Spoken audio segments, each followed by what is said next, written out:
ওমর রাসূলের কথা শুনে নাই, কিন্তু নবীকে মারবো মারবো করত। নবীর অনেক সাহাবাকে ওমর মেরেছে। আবু জেহেল বুলিয়েছে, তুলি নিয়ে গিয়ে মারতে শুরু করেছে। ওমর বলল, আমি মারবো বেটা মুহাম্মদ সাল্লাল্লাহু আলাইহি ওয়াসাল্লামকে। সব 12,000 লোক এভাবে হাত তালি মেরে বলল, খাত্তাবের বেটা ওমর ছাড়া কেউ মারতে পারবে না। ওমর বলল, মারতে পারলে কি দিবা? তাকে কয়েকটা পুরস্কার ঘোষণা করলো। ওমর বলল, দিবা তো আবু জেহেল? বলে, হ্যাঁ দিব। বলে, তুমি পাহাড়ে হাদা, কুবা পাহাড় বলে একটা পাহাড় রয়েছে, মক্কার লোকেরা ওই পাহাড়ে হাত দিয়ে কথা দিলে সেই কথা তারা ফোড়া করত। সে সময় আবু জেহেল বলে, আমি কথা দিলাম। বলে, তাই? বলে, হ্যাঁ। বলে, একটা বিষাক্ত ছোরা দেন। ওমরকে একটা বাবজি ছোরা দিল। ছোরাটা বাবজি কোমরে ভরে নিয়ে ওমর দৌড়াচ্ছে রাসূলুল্লাহকে মারবে। মুহাম্মদ সাল্লাল্লাহু আলাইহি ওয়াসাল্লাম অতিবেলা বেড়েছে। 12,000 লোকের মধ্যে বাবজি কেউ হাত তুলেনি, শুধু ওমর তুলেছে হাত। হযরত ওমর বাবজি দৌড়ে চলে যাচ্ছে মরুভূমির ময়দান দিয়ে। ময়দানে যাচ্ছিল, দেখছিল রাসূলুল্লাহর একজন সাহাবা, কিতাবে নাম এসেছে হযরতে নাঈম রাদিয়াল্লাহু তাআলা আনহু বলে নাম। নাঈম বলেন, ভাই ওমর, অত উত্তেজিত ভাবে দৌড়া কোথায়? ডাক দিয়ে বলল, মুহাম্মদ সাল্লাল্লাহু আলাইহি ওয়াসাল্লাম আব্দুল্লাহর ছেলে, সে বড্ড বাড়া বেড়েছে, তার মাথাটা কাটতে যাচ্ছে আমাদের নেতা আবু জেহেল বলেছে।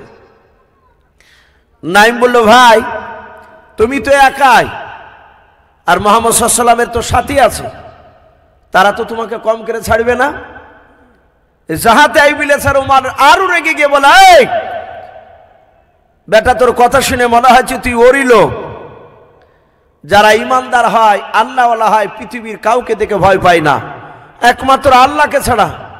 আমাদের ইমান দুর্বল, তাই ভাবছি আমরা ভয় করি, কিন্তু সাহাবাদের ইমান তার দুর্বল ছিল না। নাঈম বলল, ভাই আমি রাসূলুল্লাহর প্রকৃতি, আমি সাহাবা। ওমর বলল, তোকে আগে জবাই করব, তারপরে বেটা মুহাম্মদ সাল্লাল্লাহু আলাইহি ওয়াসাল্লামের কাছে যাব।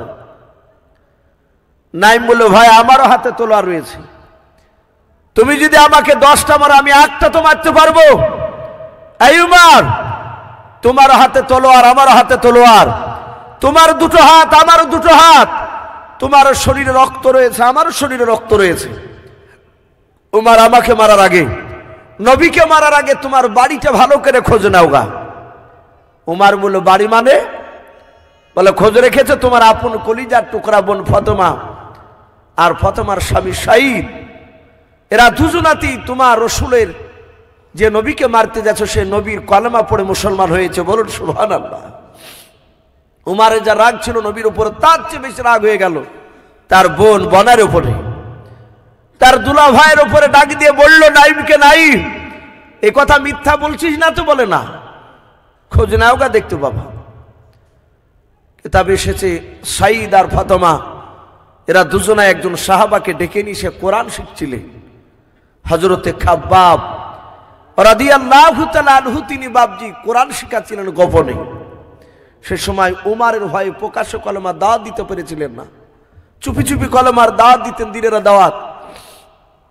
দরজা লাগানো আছে, উমার দরজার কাছে গিয়ে বাবজি এভাবে কান লাগিয়েছে, ইন্নী আলাল্লাহ। কোরআন শরীফে কেউ বলেছেন সূরা তাহা, কেউ বলেছেন তাওবার, 3টে বাবজি আয়াত হযরত ওমরের কানে বাবজি আওয়াজ গিয়েছে। ওমর ডাক দিয়ে বলল, এই বোন, এই ফাতেমা, দরজা খোল। সাথে হাতে বাবজি যাহাতে ওমরের গলার আওয়াজ শুনে পেয়েছে। ফাতেমা বুঝতে পেরেছে তা আমার মায়ের পেটের ভাই, এ তো আমারই তো ভাই। এ মনে হয় বুঝতে পেরেছে নবী কলেমা পড়েছে, আমাদেরকে আর তো বেঁচে রাখবে না। হযরতে ফাতেমা রাদিয়াল্লাহু তাআলা আনহা উনি ডাক দিয়ে বলেন, খাব্বাব আমার ভাই কোরআনকে চিনে না, কোরআনকে অবমাননা করবে, কোরআনটা নিয়ে তুমি আড়ালে চলে যাও ঘরের ভেতরে। হযরতে ফাতেমা কোরআনটা নিয়ে নাই, খাব্বাব বাবজি কোরআনের টুকরাটা বাবজি এভাবে বুকে জড়ে ধরে নিলেন।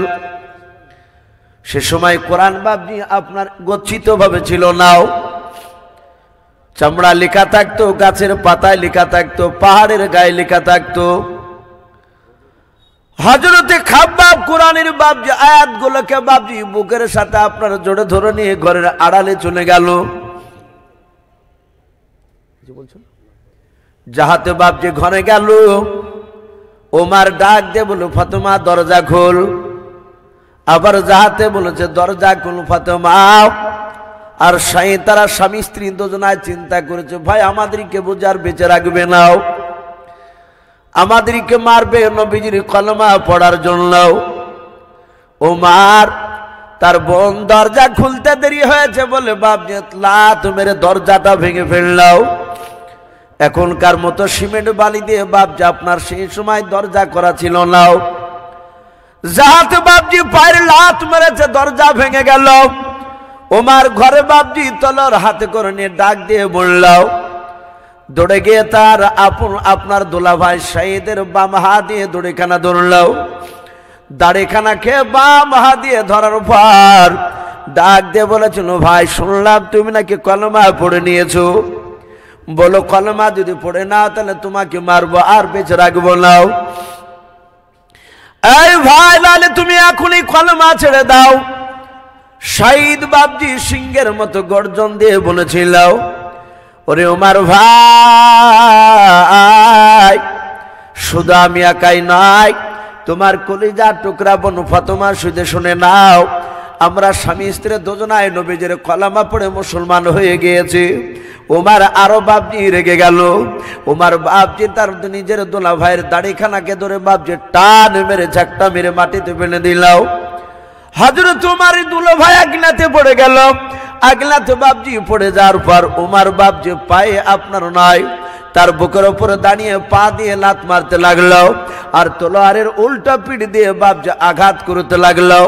ডাক দিয়ে বলে, ভাই কলমা ছেড়ে দাও। বলো কলমা ছাড়বে খেলাও। হযরতে শহীদ কাঁদে আর বলে, ভাই উমর, মারতে মারতে যদি ধুলার সাথে আমাকে যদি মিশিয়ে দাও, এই কলিজার ভিতর থেকে নবীর কলমাকে বের করতে পারবা না। বলুন সুবহানাল্লাহ। হযরত বাবজি আপনার ফাতেমা তাকে দেখলাও, আমার স্বামীকে আমার ভাই মারতে মারতে মেরে ফেলবে, রক্ত ঝরতে লেগেছে।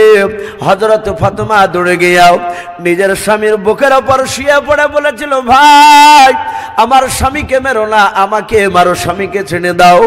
হযরত বাবজি ওমর এত অন্ধ হয়ে গিয়েছিল, তার দিলটা পাথরের মতো শক্ত হয়ে গিয়েছিল রে বাবা। ওমর নিজের বোনের উপর বাবজি সেই সময় রহম হলো না। নিজের বোনের উপর রাগ করে বাবজি থাকতে না পেরে ওমর চুলের মুঠিখানা বাম হাত দিয়ে ধরে বাবা আগুনেতে টান মেরে ফেলে দিলাও। দাঁড়াস করে বাবজি চিত হয়ে পড়ে গেল। হযরত বাবজি ওমর দৌড়ে গিয়ে তার বোনের বুকের উপর দাঁড়িয়ে পা দিয়ে বাবজি লাত মারতে লাগলো আর বলতে লাগলো, ওরে বলু ফাতেমা, মারতে মারতে তোর বুকের বাতাগুলো ভেঙে দেব, বল এখনো নবীজিকে ছাড়বে খেলাও। তোলারের উল্টো পেট দিয়ে বাবজি আবার মারতে শুরু করলাও। ফাতেমা ডাক দিয়ে বলেন, ভাই মারো গো, নবীজির কলমা ছাড়বো নাও। আবার মারতে শুরু করলাও। এত মার মারে হযরত ফাতেমা একটিবারও বাবজি বলে নাই যে আমি কলমা ছেড়ে দেব। যত মারে তত ফাতেমা চিৎকার করে বলে, ভাই আরো মান ভরে তুমি মারো, ভাই শুনে নাও, আমাদেরকে মেরে ফেলতে পারো কিন্তু নবীজির কলমা আমার কলিজা থেকে বের করতে পারবা নাও। হযরত বাবজি ওমর দেখলে এত মার মারলাও। ওমর থেকে দেখছে আগুনেটা বাবজি রক্ত রঞ্জিত হয়ে গিয়েছে। ওমর ডাক দিয়ে বলেন, বল ফাতেমা, এমন কি জাদু করেছে তোদের দুইজনকে তোরা কলমা ছাড়বি লাও? ওরে বোন, একটিবার আমার কাছে জানের ভিক্ষা চা, তাইলে আমি মাঠটা তোদেরকে বন্ধ করে দেব। হযরত ওমরের বোন ফাতেমা ডাক দিয়ে বলেছিল, ভাই যেই নবীর কলমা পড়েছি সেই নবী জনাবে মুহাম্মদ রাসূলুল্লাহ সাল্লাল্লাহু তাআলা আলাইহি ওয়াসাল্লাম বলেছেন, একমাত্র আল্লাহর কাছে ছাড়া কারো কাছে সাহায্য চাওয়া যাবে না। ওগো ভাই, ভাই মারতে মারতে মেরে ফেলাও, কিন্তু তবু তোমার কাছে জানের ভিক্ষা চাই বলাও। আমার আল্লাহ নিশ্চয়ই দেখতে পাচ্ছেন, মৃত্যুর পর আমাদেরকে আল্লাহ নিশ্চয়ই জান্নাত দিয়ে দেবেন। উমার বাপজি দেখলো, আরে ইয়া তোমার মারলাম, একটি মারো নরম হলো নাও। ওই নবীজির কথাটা বাপজি একবার বলছে না, ছাড়বো নাও, ছাড়বো এই কথা বলছে নাও। ডাক দে বলো, বোন রে, আমি দরজায় দাঁড়িয়ে আমি শুনছিলাম কি যেন গুনগুন করে পড়ছিল বল। ওইদিকে খাব্বাব বাপজি ঘর থেকে সবগুলো বাপজি শুনছিল। হযরত উমরের বোন ডাক দিয়ে বলো, ভাই আর মারবা নাও। বলে, বোনরে আর মারবো নাও। বলো, কি পড়ছিল? বলো, ভাই যেই নবীর জন্য তুমি আমাদেরকে মারতেছো। বলে, হ্যাঁ, সেই নবীর ওপরে মহাগ্রন্থ আল কোরআন নাজিল হয়েছে। বলে, তাই নাকি? বলে, হ্যাঁ। বলে, কই কোরআনটা নিয়ে এসো। বলে, ভাই তুমি অপবিত্র নাপাক অবস্থায় আছো, এই কোরআন শরীফটা তোমার হাতে দেওয়া যাবে না। ওমর বললে, একটু দূর থেকে কি দেখা যাবে না? বলে, হ্যাঁ। ওমরকে বললো, তোমাকে গোসল করতে পারলে তবে তোমাকে দেওয়া হবে। ওমর বলল, গোসল করার আগে আমাকে একটু দেখাও, এত সুন্দর কি যেন পড়ছিল গুনগুন করে তোমরাও। খাব্বাবকে বাপ যে ডাক দিল, খাব্বাব বেরিয়ে আসলেন। হযরত ওমরের সামনে আবার কয়েকটা বাপ যে আয়াত তেলাওয়াত করলেন কোরআনের। হযরত ওমরের বাপজি ভাষা ছিল আরবি, নবীর ওপর কোরআন নাজিল হয়েছিল বাবা আরবি ভাষায়।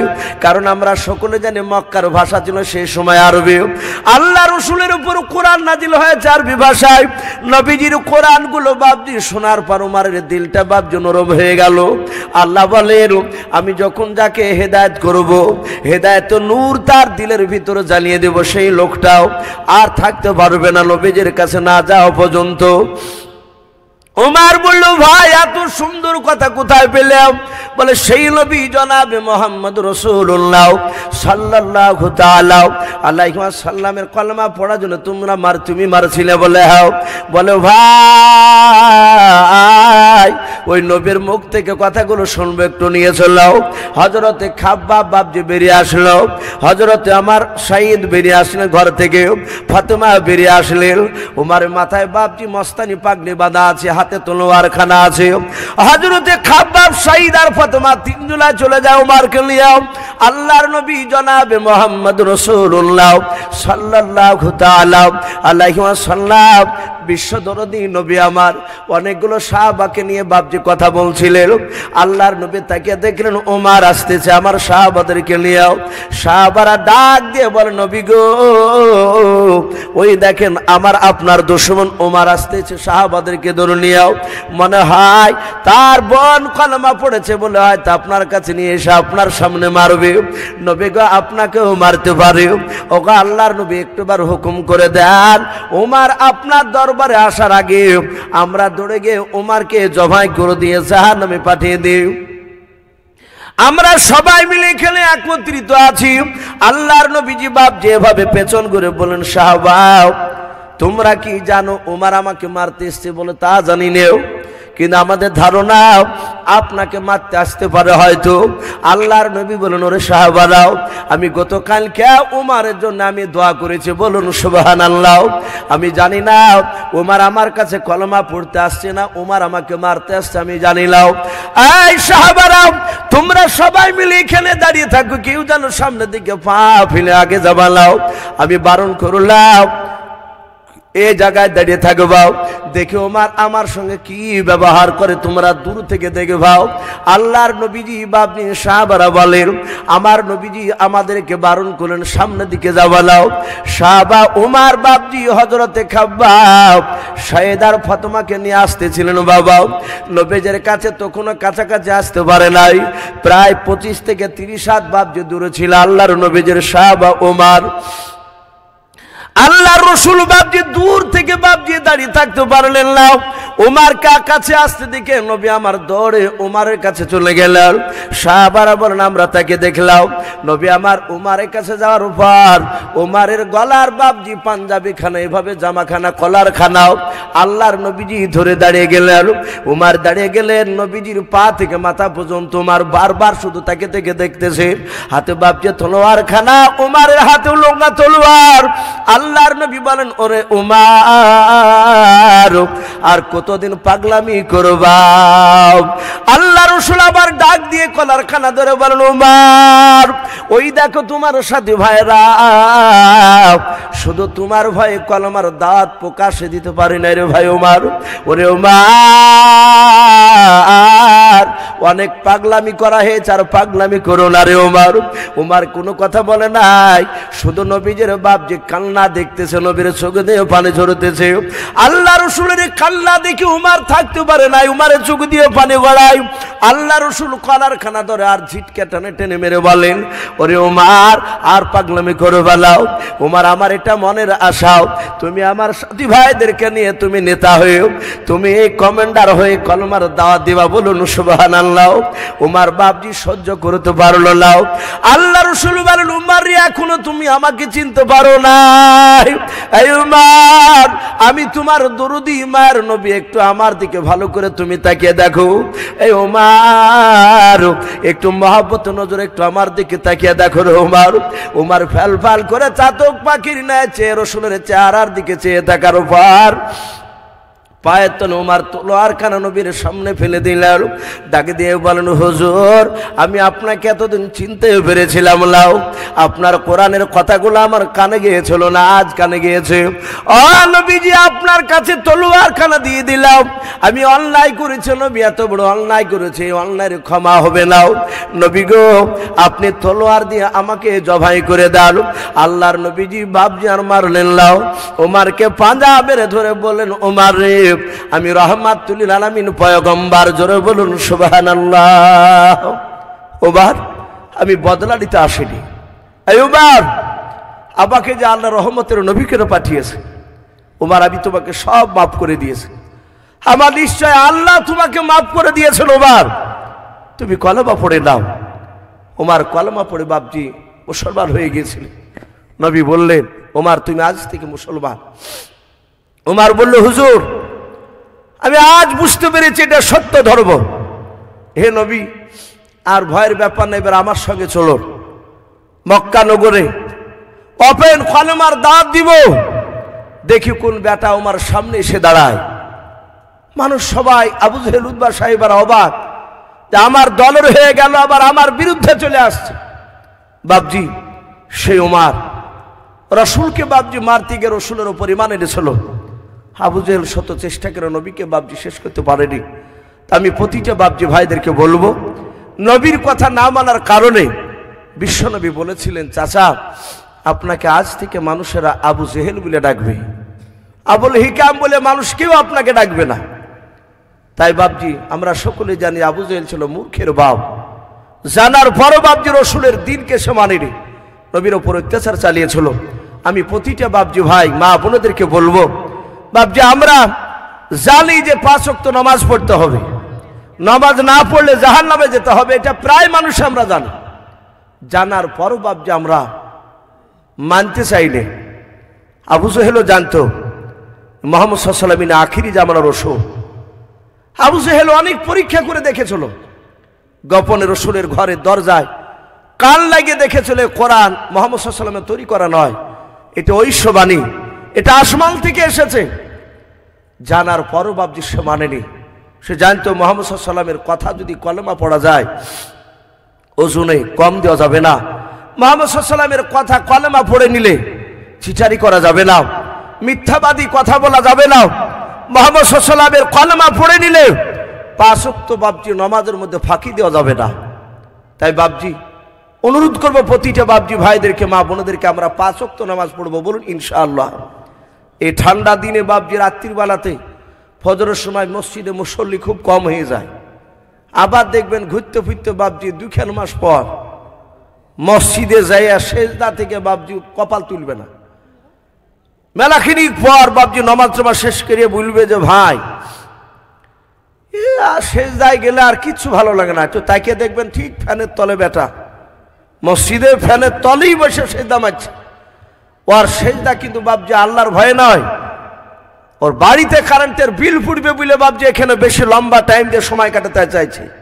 যদি তাই হয় তাহলে শীতের সময় ওই লোকটাকে বাপজি অতক্ষণিক লম্বা সেজদা পাওয়া যাবে। কিন্তু তা নয়, শীতে অনেক মুসল্লি নাই।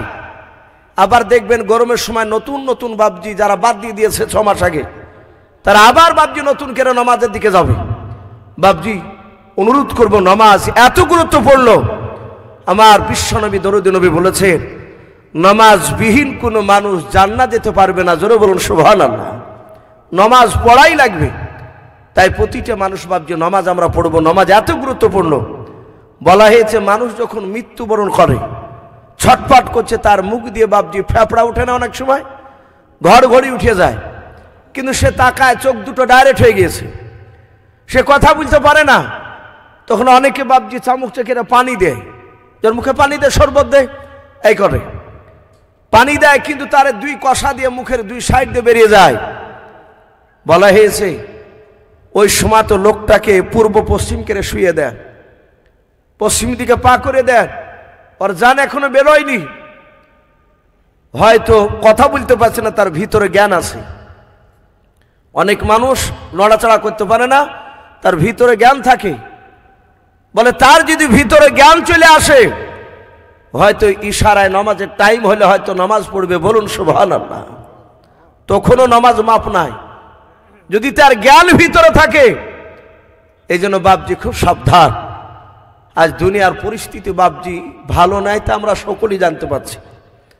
আজ গোটা পৃথিবীতে বাবজি অশুভ শক্তির বাবজি শক্তি চাড়া দিয়েছে, এটা সকলেই জানতে পারছি। আল্লাহ বলেছেন তার রাসূল যে আমার আল্লাহর কাছ থেকে যখন বান্দারা দূরে সরে যাবে, তখন আল্লাহ রাব্বুল আলামিন তার কওমের মধ্যে থেকে বাবজি এমন একটা জালেম বাদশা খাড়া করবে, দিয়ে বাবজি শাস্তি করাবে। আমাদের বাবজি সামনের দিন খুব খারাপ ঘনিয়ে আসছে। একটাই শুধু বাবজি, আমরা নামাজ থেকে দূরে সরে গেছি। আজই একটা আমার ভাই গল্প করছিল, সকালবেলায় একটা লোককে নিয়ে যাচ্ছে, সে কোনোদিন রোজা রাখে না, রমজান মাসে রোজা রাখে না। তো বলে যাচ্ছে, যে বলে বলছে আমার ভাইটিয়ে যে চাচা আবা তো রোজা চলে আসলো। তখন বলছে যে আবা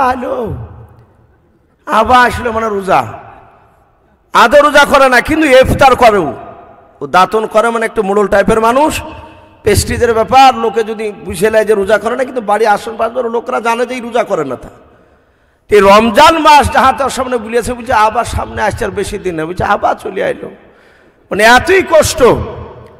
তাই বাবজি আমরা রোজার জন্য দোয়া করব। বলুন ইনশাআল্লাহ।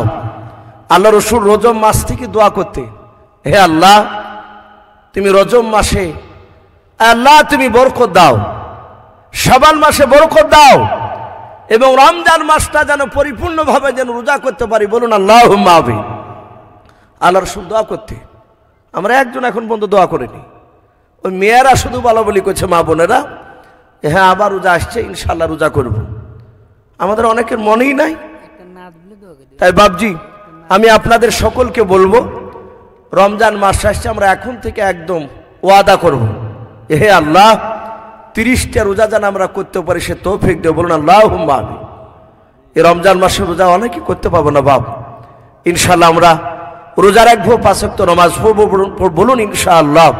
তো ভাই যাই হোক, আমি আর লম্বা চড়া করবো না, আমরা একটা ছোট্ট একটা আমি আপনাদের সামনে নাত পড়ে ইনশাআল্লাহ দোয়া হবে। প্রায় 11টা বাজতে চলল। জকুতে করে নবীর ঘরে অগা আম্মা বিটিতে, অগা আম্মা বিটিতে, কাহার আগে কে যাবে সেই খোদার জান্নাতে। মা আয়েশা কয় ফাতেমা ওগো জোহরা, আমি জিনার সঙ্গে নিছে আল্লাহর পিয়ারা। পিতা আয় আমার আবু বকর প্রথমে ইমানদার, ওগো প্রথমে ইমানদার, সব বিবিদের চেয়েও বেশি আমার অধিকার। আমার কাছে হাদিসিয়াত, আমার কাছে হাদিসিয়াত, নাই কাহর কাছে, অগনাই কাহর কাছে, কাহার আগে কে যাবে সেই খোদার জান্নাতে। এবার মা ফাতেমা তো জোহরা বলে, মা ফাতেমা বলে ও মা ঠিক বলেছো, মা ফাতেমা বলে ও মা ঠিক বলেছ, এত কথার মাঝেও তুমি আসল বলেছ। তোমার কাছে হাদিসি আছে, তোমার কাছে হাদিসি আছে, আছে বিপন গরু, নাই যে তোমার আছে আমার নাবির দেহের খোল। কেমন স্বামীর খুনকে তুমি রাখবে পিছেতে, অগ রাখবে পিছেতে, তোমার আগে জান্নাত যাব। আব্বা জান নবী বলেন যে যুকুতি করে নবীর ঘরে, অগা আম্মা বিটিতে, অগা আম্মা বিটিতে, কাহার আগে কে যাবে সেই খোদার জান্নাতে। তে বেঈমান আবু জেহেল এই লোকটা কি বাপজি আসলে মূর্খ ছিল? কথা বলে। আবু জেহেল এই শব্দের অর্থ হচ্ছে মূর্খের বাপ। আমি জানি না আপনাদের জানা আছে কিনা, এখানে হয়তো উলামায়ে কেরামদের জানা থাকতে পারে, আবার অনেক উলামার হয়তো মনে নাও থাকতে পারে। আবু জেহেলের বাপজি আসল নাম কাজ কি ছিল জানা আছে আপনাদের কারো? শুনলে হয়তো মনে নেই। আবু জেহেলের আসল নাম হচ্ছে বাপজি আমর ইবনে হিসাম। কি নাম বললাম একটু জোরে বলেন? আমর ইবনে হিসাম। এটা হচ্ছে আবু জেহেলের আসল নাম। প্রথমে তার বাপ মা এটা রেখেছিল। এই আবু জেহেলের নাম আমর ইবনে হিসাম। এই লোকটা সেই সময় বড় হওয়ার পরে উচ্চ শিক্ষায় শিক্ষিত ব্যক্তি ছিল। আরবে তৎকালীন সে জামানায় খুব হায়ার র্যাঙ্কের শিক্ষিত মানুষ ছিল আবু জেহেল। তাই লোকেরা ওই সময় শিক্ষার জন্য লোকেরা তার বুদ্ধির কারণে নাম দিয়েছিল আবুল হিকাম। এরা আবিদানি করতে হচ্ছে বাপজি জ্ঞানীগুণী বুদ্ধিজীবীর বাপ। কাকে বলা হতো? কথা বলে এই আবু জেহেলকে। মক্কার ছোট বড় সবাই আবুল হিকাম বলে বাপজি এই আবু জেহেলকে চিনতো, ডাকতো জ্ঞানীগুণীর বাপ। আমরা জানি বিশ্ব নবীর কথাকে সে মানে নাই। নবী তার নাম রেখেছিলেন আবু জেহেল, তুই মূর্খের বাপ। রসুল জবান দিয়ে বাপজি যেগুলো বের করেছে পৃথিবীর কোনো বেটা না সেগুলোকে কেটে দিতে। আমরা হাদিসে পড়েছি ইমানদার আর বেঈমান মিলে বাপজি রসুল্লাহ মাত্র 11টা লোকের নাম লাকাব দিয়েছিলেন। 11টা। তার মধ্যে থেকে বাপজি একজন সাহাবার নাম শুনতে পাই, আবু হুরাইরা। বলে না আবু হুরাইরা? এই যে আবু হুরাইরা, ইনি একজন বিশ্ব নবীজির সাহাবা। এই আবু হুরাইরা কেতাবে লিখেছে বাপজি তার এই আবু হুরাইরা নামটা ছিল রসুলুল্লাহর দেওয়া নাম। এরও কিন্তু বাপজি একটা আসল নাম ছিল আবু জেহেলের মতো। মনে আছে কারো আপনাদের আবু হুরাইরার নাম কি? আবু হুরাইরার নাম ছিল বাপজি আব্দুর রহমান। কি নাম বললাম? আব্দুর রহমান ইবনে আউফ। আউফের বেটা আব্দুর রহমান। এই আব্দুর রহমান তার জীবনীতে লিখেছে বিশ্ব নবীর বাপজি মসজিদে নববীর পাশে নবী মক্কা থেকে হিজরত করে মদিনায় গিয়ে বাপজি একটা মসজিদ বানিয়েছিলেন, মদিনাতুন নবী, মসজিদে নববী। ওই মসজিদে নববীর পরে বাপজি একটা মাদ্রাসা বানিয়েছিলেন, পৃথিবীর সবচেয়ে প্রথম মাদ্রাসা নবী তৈরি করেছিলেন মদিনায়। সে মাদ্রাসাটার নাম ছিল আসহাবে সুফা। কি নাম বললাম মাদ্রাসার? একটু জোরে বলুন। আসহাবে সুফা। এটা নবী যে নাম রেখেছিলেন। সাহাবারা বাপজি সেখানে পড়তেন।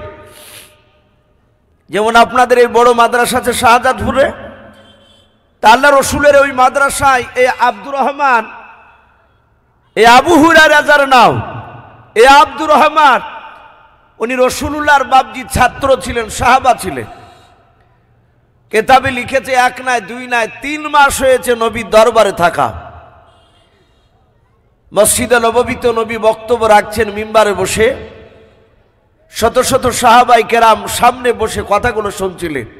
আর যেমন আপনারা বসে আছেন, দেখি ইউসুফ ভাই কি আলোচনা করে শুনবো। তা আল্লাহ রসুলের চেহারার দিকে সাহাবারা চেয়ে কথাগুলো শুনছিলেন। আল্লাহর নবী জনাবে মোহাম্মদ রাসূলুল্লাহ সাল্লাল্লাহু তাআলা আলাইহি ওয়াসাল্লাম নবী আমার সাহাবাদেরকে সামনে বসে রেখে আলোচনা করেছিলেন জান্নাত জাহান্নামের কথা। আল্লাহর নবীজি সাহাবাদের দিকে চেয়ে তাকিয়ে দেখলেন আব্দুর রহমানের দুই চোখের কোনা দিয়ে ঝরঝর করে পানি ঝরে যায়। আল্লাহর দরদি নবী ডাক দিয়ে বলেন, সাহাবা তুমি আমার দিকে চেয়ে চেয়ে কেন কান্না করেছো মাওলাও? আব্দুর রহমান হাত ওখানা জোড় করে বলছেন, রাসূলুল্লাহ ইয়া হাবিবাল্লাহ ফিদা কাবি ওয়া উম্মি ইয়া রাসূলুল্লাহ। ও আল্লাহর নবীজি আপনার পদতলে আমার পিতামাতা বিসর্জন হোক, বলুন সুবহানাল্লাহ। আল্লাহর নবী বলেন, সাহাবা এই আব্দুর রহমান তুমি আমার দিকে চেয়ে চেয়ে কেন কান্না করেছো মাওলাও? নবী আমার সাহাবার চোখের পানি পড়া সহ্য করতে পারতেন না। আল্লাহর দরদি নবী ডাক দিয়ে বলেন, সাহাবা তুমি আমার দিকে চেয়ে চেয়ে কেন কান্না করেছো মাওলাও? আব্দুর রহমান বলেন, নবী গো আজ 3 মাস হতে চলল আপনার দরবারে হাদিস কোরআন শেখাও। ওগো নবীজি আমার সাথে সব সাহাবারা অনেকগুলো কোরআনের আয়াত মুখস্থ করে নিয়েছে, অনেক আপনারা হাদিসের কথা মনে করেছেন। নবী গো আমি আপনার কাছে 3 মাস ধরে থাকলাম, ওগো নবীজি একটা হাদিস আমার মনে নাই। নবী আপনার দরবার থেকে কোরআন হাদিসের কথা শোনার পর আমি 1 ঘন্টা যদি দূরে চলে যাই, 1 ঘন্টা পর জিজ্ঞাসা করলে আর একটা মনে থাকে না। ওগো রাসূল আমি এত চেষ্টা করি না, আমার একটা কথাও স্মরণে থাকে না, সব ভুলে যায়। নবী কেন ভুলে যায় আমি এই জন্য কান্না করছি। আমার বিশ্ব দরদি নবী কাদার বলেন, সাহাবা আমার নবী বলেন, সাহাবারাও আর কেউ কি তোমরা আছো আর এ আব্দুর রহমানের মতো তোমাদের কি ব্রেনটা কম আছে বলো? কার হাদিস মুখস্থ থাকে নাও? সব সাহাবারা নবীজির দরবারে বাপজে বসে কেউ বাপজে কথা বলেন না, সবাই মিলে বলে, ইয়া রাসূলুল্লাহ ইয়া হাবিবাল্লাহ আপনি যেইভাবে বলেন সেইভাবে আমাদের মুখস্থ হয়ে যায়। শুধু আব্দুর রহমান তিনি বসে বসে কাঁদার পর বলেন, আমার একটাও হাদিসও মুখস্থ নাই। আল্লাহর নবী বলেন, আব্দুর রহমান আর দূরে বসে থেকো না, তুমি আমার কাছে চলে এসো। আব্দুর রহমান কাছে চলে এসে নবীজির দরবারে একেবারে নবীজির কাছে, রে বাবা নামাজের কায়দায় আল্লাহর নবীর সাহাব আব্দুর রহমান তিনি বসে বললেন।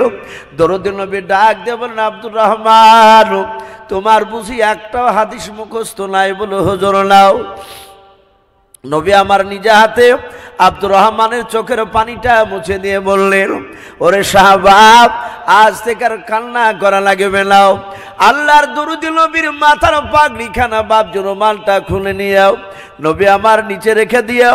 বিশ্ব নবীজির আরবিতে বাপজি আমরা সকলেই জানি হাতটাকে হাত দুনো বলা হয়। নবী যে বাপজি হাতখানা এই শাহাদাত আঙুলটা দিয়ে বাবা বিশ্ব নবী এভাবে দুটো বাপজি দাগ টানিয়ে দিলেন নবীজির উপর কতমাই পাগড়িখানায়।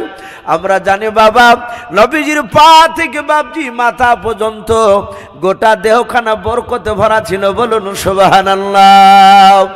সাহাবারা বলেন, আমরা তাকে দেখলাম বিশ্ব দরুদি নবী আমার রুমালে দুটো দাগ টানিয়ে দিয়ে বললেন, ওরে আব্দুর রহমান আর কান্না করো না রে সাহাবা, তোমার চোখের পানি পড়া আমি রাসূল পয়গম্বর সহ্য করতে পারি না। এই রুমালটা নাও, রুমালটা পাগড়িটা নিয়ে তুমি একটু বুকের সাথে জড়ে ধরাও। আব্দুর রহমান বুকের সাথে জড়ে ধরলেন, আবেগে থাকতে না পেরে রুমালখানা পাগড়িখানা নিয়ে বাপজি গালে মুখে বাপজি একটু বলে নিলেন। আব্দুর রহমান বলেন, আমি বুলানোর পর রসুলকে দিয়ে দিলাম। আব্দুর রহমান বলেন, খোদার কসম কেটে বলে ওই দিন থেকে নিয়ে ইন্তেকাল করার আগা দিন পর্যন্ত নবীর একটা কথা আমি ভুলতাম না, জোরে বলুন সুবহানাল্লাহ। এসে আব্দুর রহমান বিশ্ব নবী তাকে আবু হুরায়রা বলেছিলেন। আমরা অনেকেই জানি যে আব্দুর রহমান এই ভদ্রলোক রসুলের সাহাবা, উনি বিড়াল পুষতেন, বিড়ালকে ভালোবাসতেন। তাই নবীজি বলেছিলেন, এই আবু হুরাইরাও, বিড়ালের বাপ বলেছিলেন, অনেক ঘটনা আছে, ওদিকে আমি যাব না। এই আব্দুর রহমান, সারা পৃথিবীর বাপ যে আপনার মানুষ, আব্দুর রহমান বিন আউফির ক্বালা নবী সাল্লাল্লাহু তাআলা আলাইহি ওয়াসাল্লাম, এ বাবা হাদিস পড়ে না, সবাই পড়ে। ওয়া আবি হুরায়রা ক্বালা নবী সাল্লাল্লাহু তাআলা আলাইহি ওয়াসাল্লাম।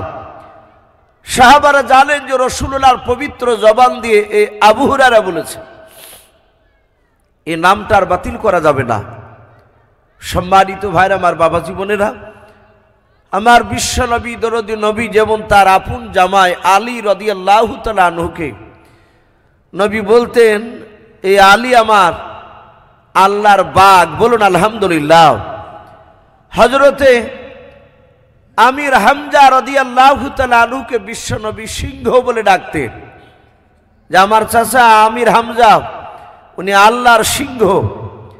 আল্লাহ রাব্বুল আলামিন আমির হামজা নবীজির চাচা, আর এই দুই হাতে দুনিয়ার 50টা যুবকের শক্তি একাই এই আমির হামজাকে দিয়েছিলেন, বলুন সুবহানাল্লাহ। আমি বলছিলাম, নবী এইভাবে বাপজি ইমানদার আর বেঈমান বলে বাপজি 11টা মানুষের নাম লাকাব দিয়েছিলেন। তার মধ্যে থেকে আবু জেহেলের একটা বেঈমান তার নাম দিয়েছিল। এই আবু জেহেল সে সময় শিক্ষিত ব্যক্তি ছিল, কিন্তু রাসূলুল্লাহকে বাপজি পূর্ণাঙ্গভাবে নয়, কোনো দিক দিয়ে মানেনি নবীকে। আমার বিশ্ব নবী চরম বিরোধিতা করেছিল, কেতাবে লিখেছে আমার বিশ্ব নবীকে বাপজি এত পেরেশানের মধ্যে ফেলেছিল। এই আবু জেহেল বেঈমান রাসূলের কলেমার দাওয়াত দেওয়া দেখে বিশ্ব নবীর 3 দিন হয়েছে কলেমার দাওয়াত দেওয়া, গোটা মক্কার অলিগলিতে বাপজি মানুষ সবাই সমালোচনা করছে নবীর বিরুদ্ধে।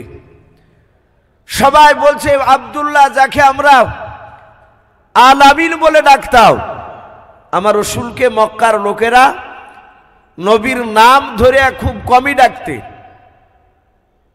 মুহাম্মদ বলুন সাল্লাল্লাহু আলাইহি ওয়াসাল্লাম নবীর নাম বলে ডাকতো না, ওরা ডাকতো আল আমিন, সত্যবাদী নবী। ওরা জানতো যে মুহাম্মদ সাল্লাল্লাহু আলাইহি ওয়াসাল্লাম এই আব্দুল্লাহর ছেলে জীবনে কোনোদিন মিথ্যা কথা বলে না। নবী কলমার দাওয়াত দিতে লেগেছেন 40 বছর বয়সে। কোরআন নাজিল হওয়ার পরে মক্কার অলিগলিতে বাপজি প্রতিটা জায়গায় রাসূলের বিরোধীমূলক বাপজি কথা আলোচনা হয়েছে। আবু জেহেল বেঈমান বিশ্ব নবীকে বারণ করলো যে আগামী কাল থেকে কলমার দাওয়াত দিও না।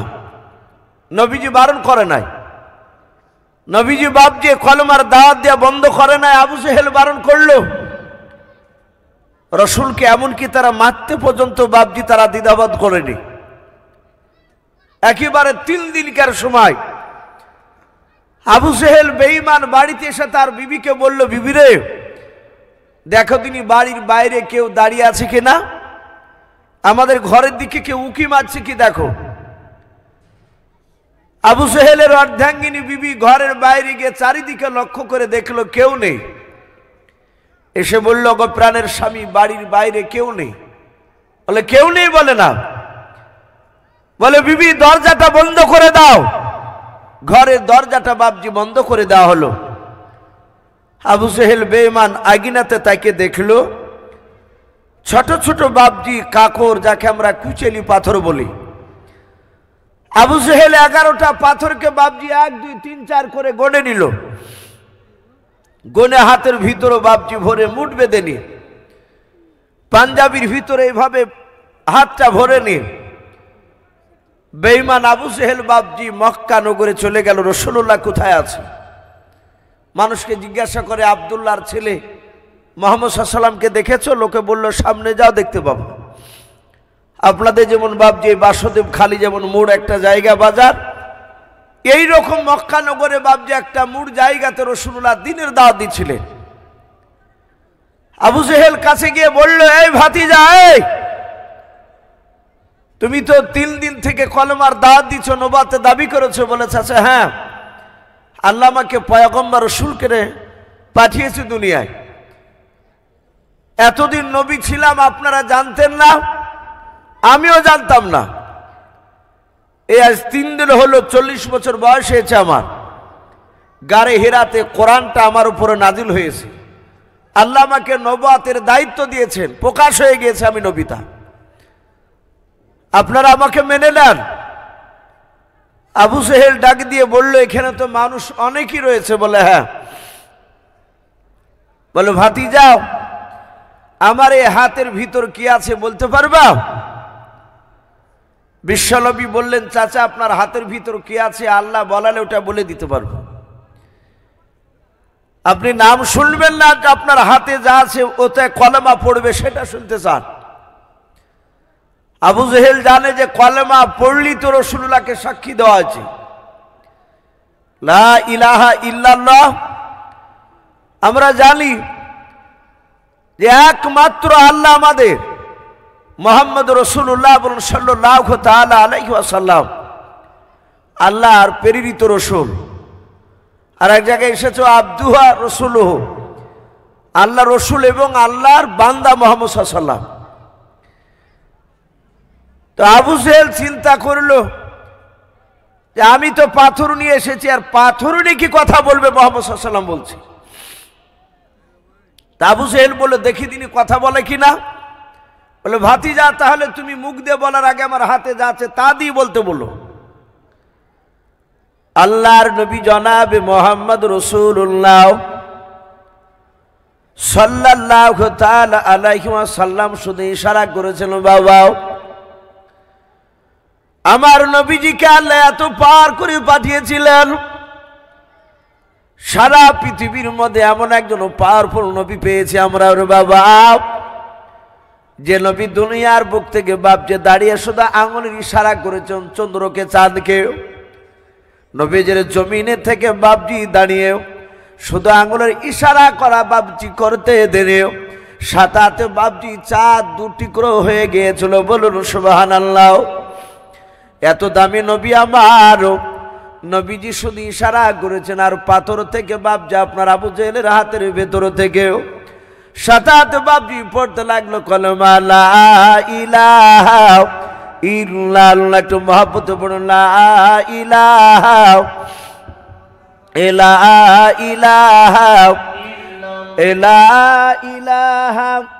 ইল্লাল্লাহু মুহাম্মাদুর রাসূলুল্লাহ সাল্লাল্লাহু আলাইহি ওয়াসাল্লাম।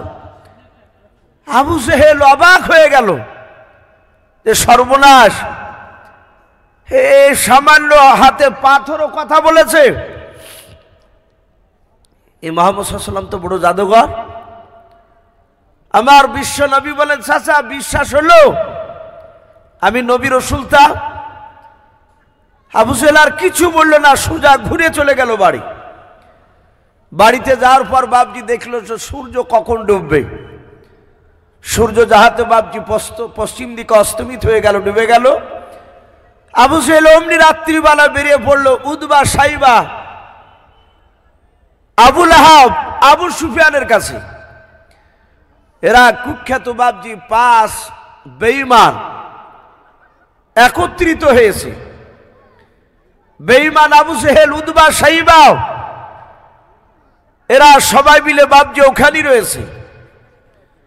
ডাক দিয়ে বলছে, ভাই রে মুহাম্মদ সাল্লাল্লাহু আলাইহি ওয়াসাল্লামকে আমার ভাতিজাকে, তোমাদেরও তো অনেকের ভাতিজা হয়। আল্লাহ রসুলের বাপজি আপন একটা চাচা ছিল, তার নাম ছিল বাপজি আবু লাহাব। নাম শোনেন নাই? সূরা লাহাব বলে বাপজি একটা কোরআন শরীফে তো আল্লাহ সূরাই পাঠিয়ে দিয়েছে। এই আবু লাহাব নবীজির আপন চাচা। এই বেঈমানও রাত্রিবেলা সেখানে ছিল, এই আবু জেহেল, উদবা সাইবা আবু সুফিয়ানদের সাথে। আমরা সকলেই জানি নবীজির বাপজি আব্বারা টোটাল ভাই ছিল 10টা, নবীজির চাচারা 10টা ভাই। তার মধ্যে থেকে বাপজি কিছু চাচা ছিল ইমানদার আর কিছু চাচা ছিল বেঈমান। নবীজির কয়েকটা চাচার মধ্যে, ইমানদারের মধ্যে চাচা ছিল হযরত আব্বাস রাদিয়াল্লাহু তাআলা আনহু, নবীজির আপন চাচা। নবীজির আমির হামজা, উনিও নবীজির আপন চাচাও। এরা ছিল প্রকাশ্য ঈমানদার। আর নবীজির বাপজি যে দুশমন বেঈমান ছিল চাচাও, তার মধ্যে থেকে আমরা জানি দুটো চাচা ছিল বেঈমান। একটা চাচার নাম ছিল বাপজি আবু লাহাব, এ প্রকাশ্য দুশমন। আর একটা নবীজির বাপজি চাচা ছিল বেঈমান, তার নাম কেতাবে লিখেছে আবু তালিব। এ নাম অনেকেই শুনেছেন আপনারা। এই আবু তালিব লোকটা নবীজিকে বাপজি সে ভালোবাসতো কি বাসত না, কথা বলে? এই লোকটা আবু তালিব লোকটা মৃত্যুর পর সে কিন্তু জাহান্নামে গিয়েছে। ও যে জাহান্নামে যাবে তা আল্লাহ আবু তালিব ইন্তেকাল করার পরই আল্লাহ জানিয়ে দিয়েছে।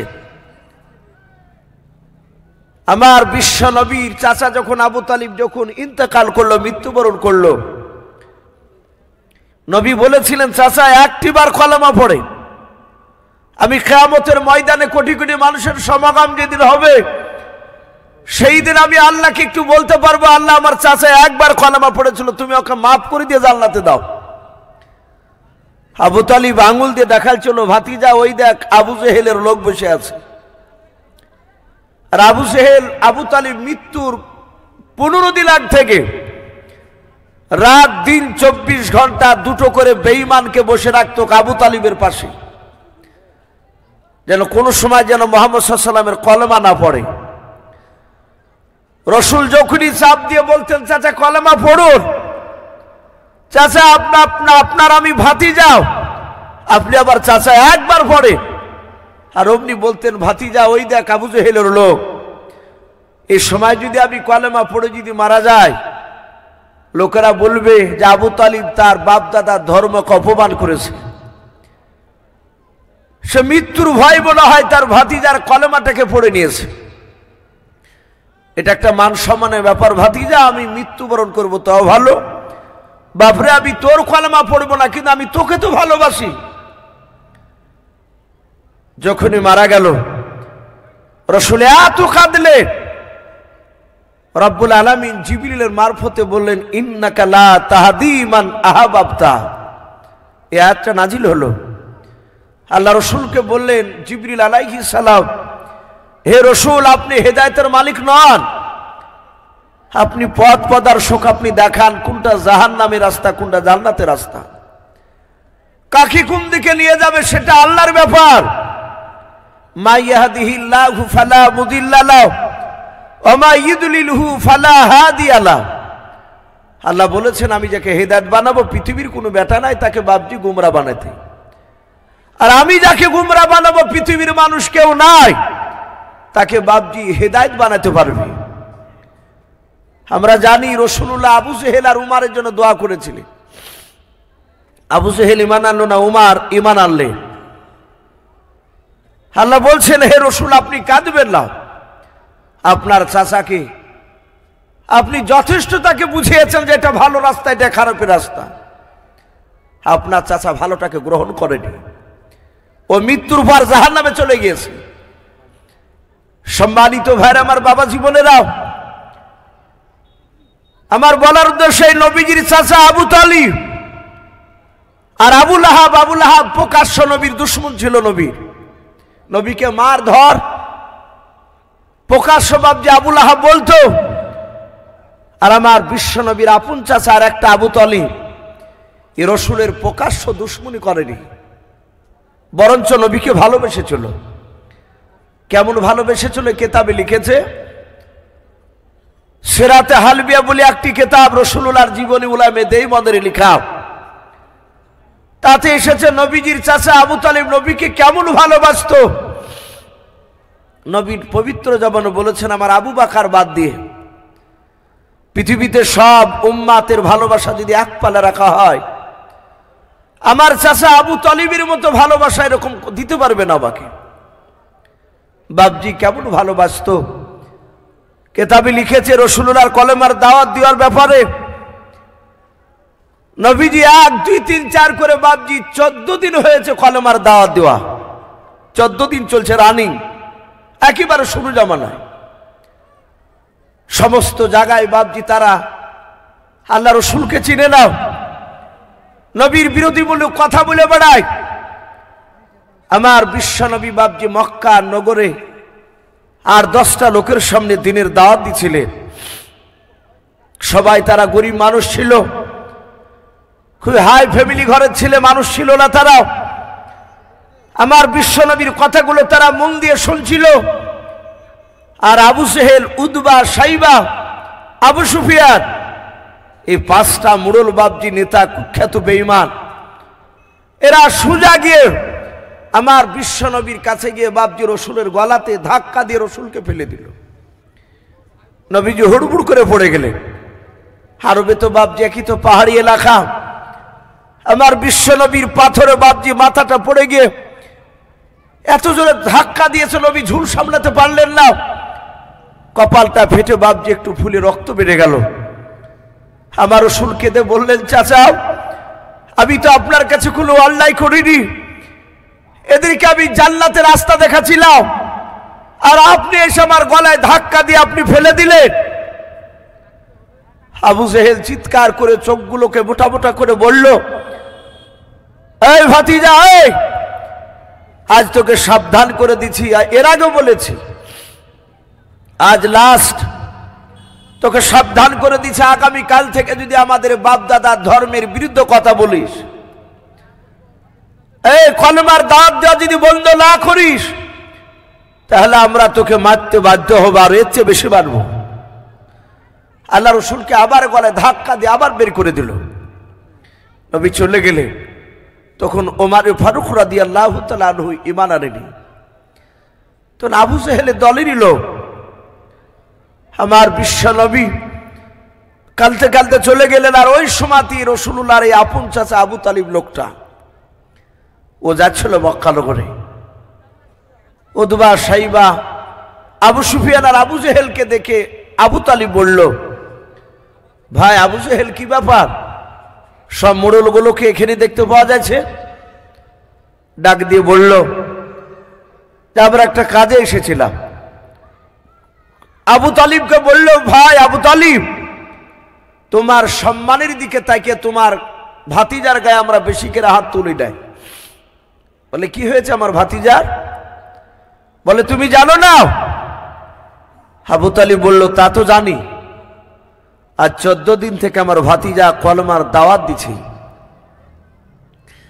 আবু তালিব বলল, ভাই আবু জেহেল, আমি তো আমার ভাতিজার দিনকে মানি না, আমি তাকে ছোট থেকে মানুষ করেছি, আমি তো তার কথার উপর আমল করি না, আমি আমার বাপদাদা ধর্মের উপরে আমি অটুট হয়ে আছি, আমি বাপদাদা ধর্মকে আমি ত্যাগ করিনি। আবু জেহেল বলল, তা জানি ভাই, তুমি আমার দলেরই মানুষ। আবু তালিব কুরাইশ বংশের একজন তাবর নেতা সে সময়।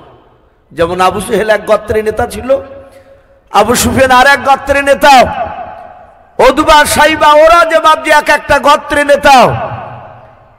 অনুরূপভাবে আবু তালিব কুরাইশ বংশের বড় নেতা। আবু তালিব বলল, ভাই আমি জানি তুমি জীবনে মৃত্যু পর্যন্ত তুমি মুহাম্মদ সাল্লাল্লাহু আলাইহি ওয়াসাল্লামের কথার উপর আমল করবে না, এটা আমার জানা আছে ভালোই। বলে, তাহলে তুমি আমাকে কেন কথা বলছো? ডাক দিয়ে বলল, ভাই আবু তালিব, তোমার সম্মানের দিকে লক্ষ্য করে মারি নাই বেশি, তোমার ভাতিজাকে রাত্রিবেলা আজকে বারণ করে দেবা, আগামী কাল থেকে যেন কলমার দাওয়াত না দেয়। ভাই আবু তালিব, তোমার ভাতিজা যদি কলমার দাওয়াত দেওয়া বন্ধ করে দেয়, আমাদের বাপদাদার বিরুদ্ধে যদি কথা না বলে, তাহলে আমরা মক্কা নগরে যত নেতা আছি সবাই মিলে আমাদের মোড়লদের তরফ থেকে তোমার ভাতিজাকে 3টা পুরস্কার দেওয়া হবে। বলে, কি সেগুলো? বলে, 1 নাম্বার, তোমার ভাতিজাকে আবু জেহেলের চেয়ে সম্মান দেওয়া হবে, গোটা আরবের মধ্যে উচ্চ সম্মানের অধিকারী করা হবে। 2 নাম্বার, 200টা উট দেওয়া হবে। 3 নাম্বার, মক্কা নগরের সবচেয়ে বড় খাজুরের বাগান, যেটা চাইবে সেটা স্বেচ্ছায় সে বড় বাগানটাই দেওয়া হবে, তার বিনিময়ে টাকা লাগবে না। এই 3টা জিনিস যদি পায়, তোমার ভাতিজার আর কিসের দরকার, কিসের অভাব? বলে, তা ঠিক বলেছো ভাই। আশা করি আমার ভাতিজা আমার কথার বাইরে যাবে না। আবু তালিব বাড়ি চলে গেল। রাসূলুল্লাহ ওইদিকে কলেমার দাওয়াত দিয়ে রাসূলুল্লাহ বাড়িতে গিয়েছে। রাসূলের কপালটা ফেটে গিয়েছে। খাদিজার কাছে বর্ণনা করছে, খাদিজা গরম পানি দিয়ে বাপজি ন্যাকড়া ভিজে নবী রক্তগুলোকে বাপজি ধুয়ে দিচ্ছে। রাসূলের কপালে চুমা দিয়ে বলছিল, গো রাসূল, ওরা যদি চিনতো যে আপনি আখিরি জামানার সত্যিকারের রাসূল, ওরা আপনাকে মারতে পারতো না। বলুন সুবহানাল্লাহ। মক্কার লোকেরা আপনাকে চিনে না। আমার বিশ্ব নবী বলেন, খাদিজা, আমি তো কোনো তাদের অন্যায় করি না, কিন্তু তবু তারা আমাকে বলে। আমি যে রাস্তা দিয়ে যাই, ওই দেশের বড় বড় নেতারা লেলিয়ে দেয় বাচ্চা ছেলেদেরকে, তারা আমাকে মারে। ছোট ছোট বাচ্চা ছেলে হুই করে তারা দৌড়ে এসে নোংরা দেয় গায়ে। খাদিজা বিশ্ব নবীকে সান্ত্বনা দিচ্ছে, ওরা চিনে না আপনাকে, ওরা অবুঝ। ওরা যদি চিনতো আপনাকে মারতো না নবী। আপনি কাঁদবেন না। আমি আমার চাচা ওয়ারকা বিন নাওফিলের কাছে আমি তাওরাত জুবুর পড়েছি। আপনার পূর্বে নবী রাসূল যারা এসেছিলেন, তার কওমরা তাদেরকে এইভাবে ধরে ধরে তাদেরকেও শাস্তি দিয়েছিল, তাদেরকেও মেরেছে। আমার রাসূল ফুপিরে ফুপিরে কাঁদছে। আবু তালিব বাড়িতে এসে তার অর্ধাঙ্গিনী বিবিকে বলল, বিবি একটা বাসনে দুটো মানুষের খাবার করলো। বলে কেন? বলে অনেক দিন ধরে আমার ভাতিজাকে নিয়ে খাবার খাইনি রে বিবি। আজ বড় তামান্না বলে, আমি আমার বিবিকে ডাক দিয়ে বলছি, বিবি তুমি বাসনে খাবার খোলো, আমার ভাতিজাকে নিয়ে খাবার খাবে, একই বাসনে দুই বাব্বাটায় খাবার খাবো। তাই বলে হ্যাঁ। আবু তালিবের অর্ধাঙ্গিনী বিবি একটা বাসনে দুটো মানুষের খাবার খুলেছি। খাবার খুলে বাবজি, আমার বিশ্ব নবী বাবজি ঘরে আছে, পাশের ঘরে। আবু তালিব ডাক দিয়েছে, ভাতিজাও, ও ভাতিজাও। বিশ্ব রাসূল শোনার সাথে হাতে এসে বললেন, চাচা আমাকে ডাকলেন? বলে হ্যাঁ। আমার বিশ্ব নবী দরদি নবী রাসূলের চাচার কাছে দাঁড়ালে, সামনে দেখছেন খাবারের বাসন। ডাক দিয়ে বলল, আবু তালিব গো ভাতিজাও, খাবার খেতে বসো। নবী বসে পড়লেন সামনে, আবু তালিবে বসে পড়ল। আবু তালিব বলে মনে চিন্তা করছে, আমি খাবার খাওয়ার আগে কি কথাটা বলবো না খাবার খাওয়ার পরে বলবো।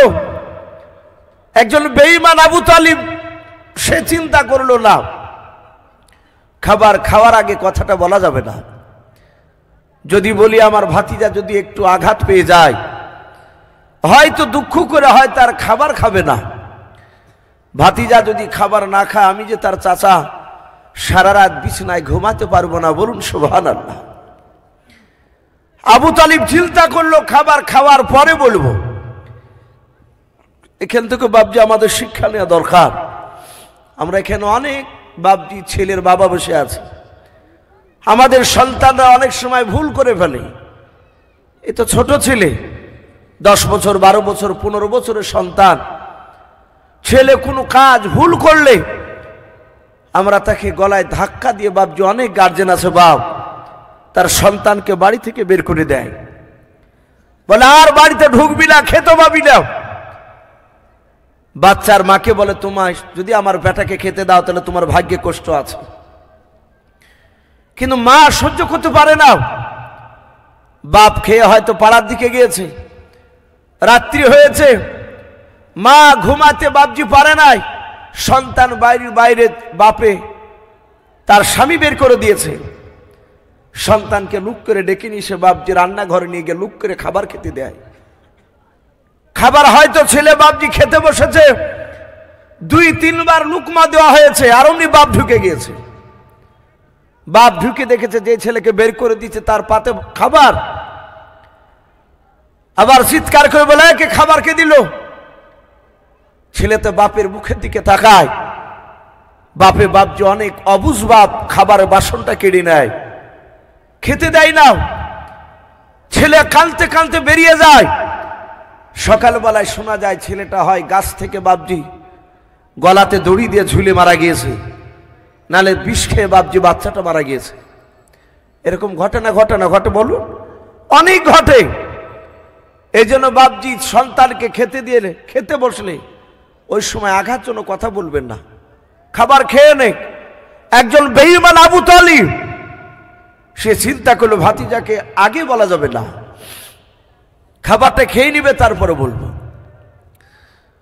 আবু তালিব ডাক দিয়ে বলল, ভাতিজা খাবারটা তুমি খেয়ে নাও। আল্লাহর নবী জনাবে মুহাম্মদ রাসূলুল্লাহ সাল্লাল্লাহু তাআলা আলাইহি ওয়াসাল্লাম দরুদ নবী আমার আবু তালিবের দিকে তাকে ডাক দিয়ে বলেন, চাচা আপনি ভালো জানেন গো চাচাও, আমার 8 বছর বয়স আমার দাদা ইন্তেকাল করে গিয়েছিল বলে। হ্যাঁ, ওই 8 বছর থেকে চাচা আপনার কাছে আমি মানুষ হয়েছি। ওগো চাচা, আমার খাদিজার সাথে বিয়ে হওয়ার আগা দিন পর্যন্ত নয়, যেদিন বিয়ে করতে যায় সেদিন সকাল পর্যন্ত ওগো চাচা ইয়াকে বাসনে আপনি আমাকে না নিয়ে খাবার খেতেন না। বলুন সুবহানাল্লাহ। ও চাচা, আপনি সেই দিন থেকে দেখেছেন আমাকে। ও চাচা, আপনি আগে খাবার না খেলে আমি তো খাবার খাইলাম। ওগো চাচা, আগে আপনি খাবারটা খেয়ে নেন, তারপর আমি খাবার খাবো। আল্লাহর নবী যখন এই কথা বললেন, আর নবীজের চাচা আবু তালিব ধৈর্যের বাঁধ আর ধরে রাখতে পারলেন না, হাওমা করে তিনি কেঁদে ফেললেন। ডাক দিয়ে বলেছিল, বাবার এত ভালোবাসো তুমি আমাকে? বলে হ্যাঁ। ডাক দিয়ে বলেন, চাচা আমি মার পেটে যখন 6 মাসের বাচ্চা ছিলাম, আমি শুনেছি আমার আব্বা সিরিয়ায় ব্যবসা করতে গিয়ে আর জিন্দা ফিরে আসে নাই। ওগো আব্বা বলে ডাকতে পাই নাই। ওগো চাচা, সেই দিন থেকে নিয়ে আমি 6 বছর বয়স পর্যন্ত আমার জনম দুঃখিনী মাকে হারিয়ে ফেলেছি। ওগো চাচা শুনে নাও, আমি 8 বছরের মধ্যে আমার দাদাকে হারিয়ে ফেলেছি। 8 বছর থেকে নিয়ে আপনি গার্জিয়ানের মতো দেখাশোনা করে মানুষ করেছেন। বলে হ্যাঁ। ও চাচা, আপনাকে আমি আব্বার মতো ভালোবাসি। আবু তালিব বলল, ভাতিজা রে, আর সহ্য না করে থাকতে পারলাম না। বলে রে বাবা, আর থাকতে পারলাম না। ওরে ভাতিজা, বলো বলো আজকে মক্কা নগরে তোমার সাথে আবু জেহেলের কি দেখা হয়েছিল বলো? উতবা সাইবা আবু সুফিয়ানের সাথে কি দেখা হয়েছিল বলো? আল্লাহর নবী বলেন, চাচা মক্কা নগরে আমার সঙ্গে দেখা হয়েছিল। বলে তারা কিছু বলেছে? বলে হ্যাঁ চাচা, আমি তাদের কোনো অন্যায় করেছিলাম না, আমি কলমার দাওয়াত দিয়েছিলাম। আর ওই সময় আবু জেহেল, উতবা সাইবা, আবু সুফিয়ান 4 বড় বড় নেতারা যাওয়ার পর আবু জেহেল আমার গলায় ধাক্কা দিয়ে ফেলে দিল। ওগো চাচা, যখন গলায় ধাক্কা দিয়ে ফেলে দিল আমি হড়মড় করে পড়ে গেলাম। ওগো চাচা, কপালটা দেখেন, কপালটা ফুলে গিয়েছে, ফেটে গিয়েছে গো চাচা। এই জায়গা দিয়ে রক্ত বেরিয়ে গিয়েছিল। বলে বাবা, আবু জেহেল তোমাকে মেরেছে? বলে হ্যাঁ। আবু তালিব আর সহ্য করে তো পারল না, আল্লাহর নবীকে বুকের সাথে জড়ে ধরলাম। আবু তালিবের কপাল ফাটা নাই, নবীজির কপাল ফাটা জায়গায়। আবু তালিবের সোমা দিয়ে বলল, বেটা আবু জেহেল তোমাকে মেরেছে? বলে হ্যাঁ চাচা, আমাকে মেরেছে। আল্লাহর নবীজি ডাক দিয়ে বলেন, চাচা আপনার সাথে কি তাদের দেখা হয়েছিল? আবু তালিব বলল, ভাতিজা তুমি চলে যাওয়ার পর আমি চলে গিয়েছিলাম।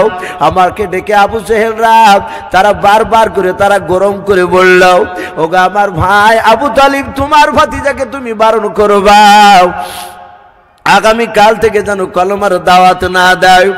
এই ভাতিজা শুনে নাও, আমি তাদের চাউনি দেখলাম, তাদের তাকানো ভালো লাগলো না, তাদের চোখগুলো মোটা মোটা। রে বাবা, কাল কলমার দাওয়াত না দিলে তোমাকে মারবে।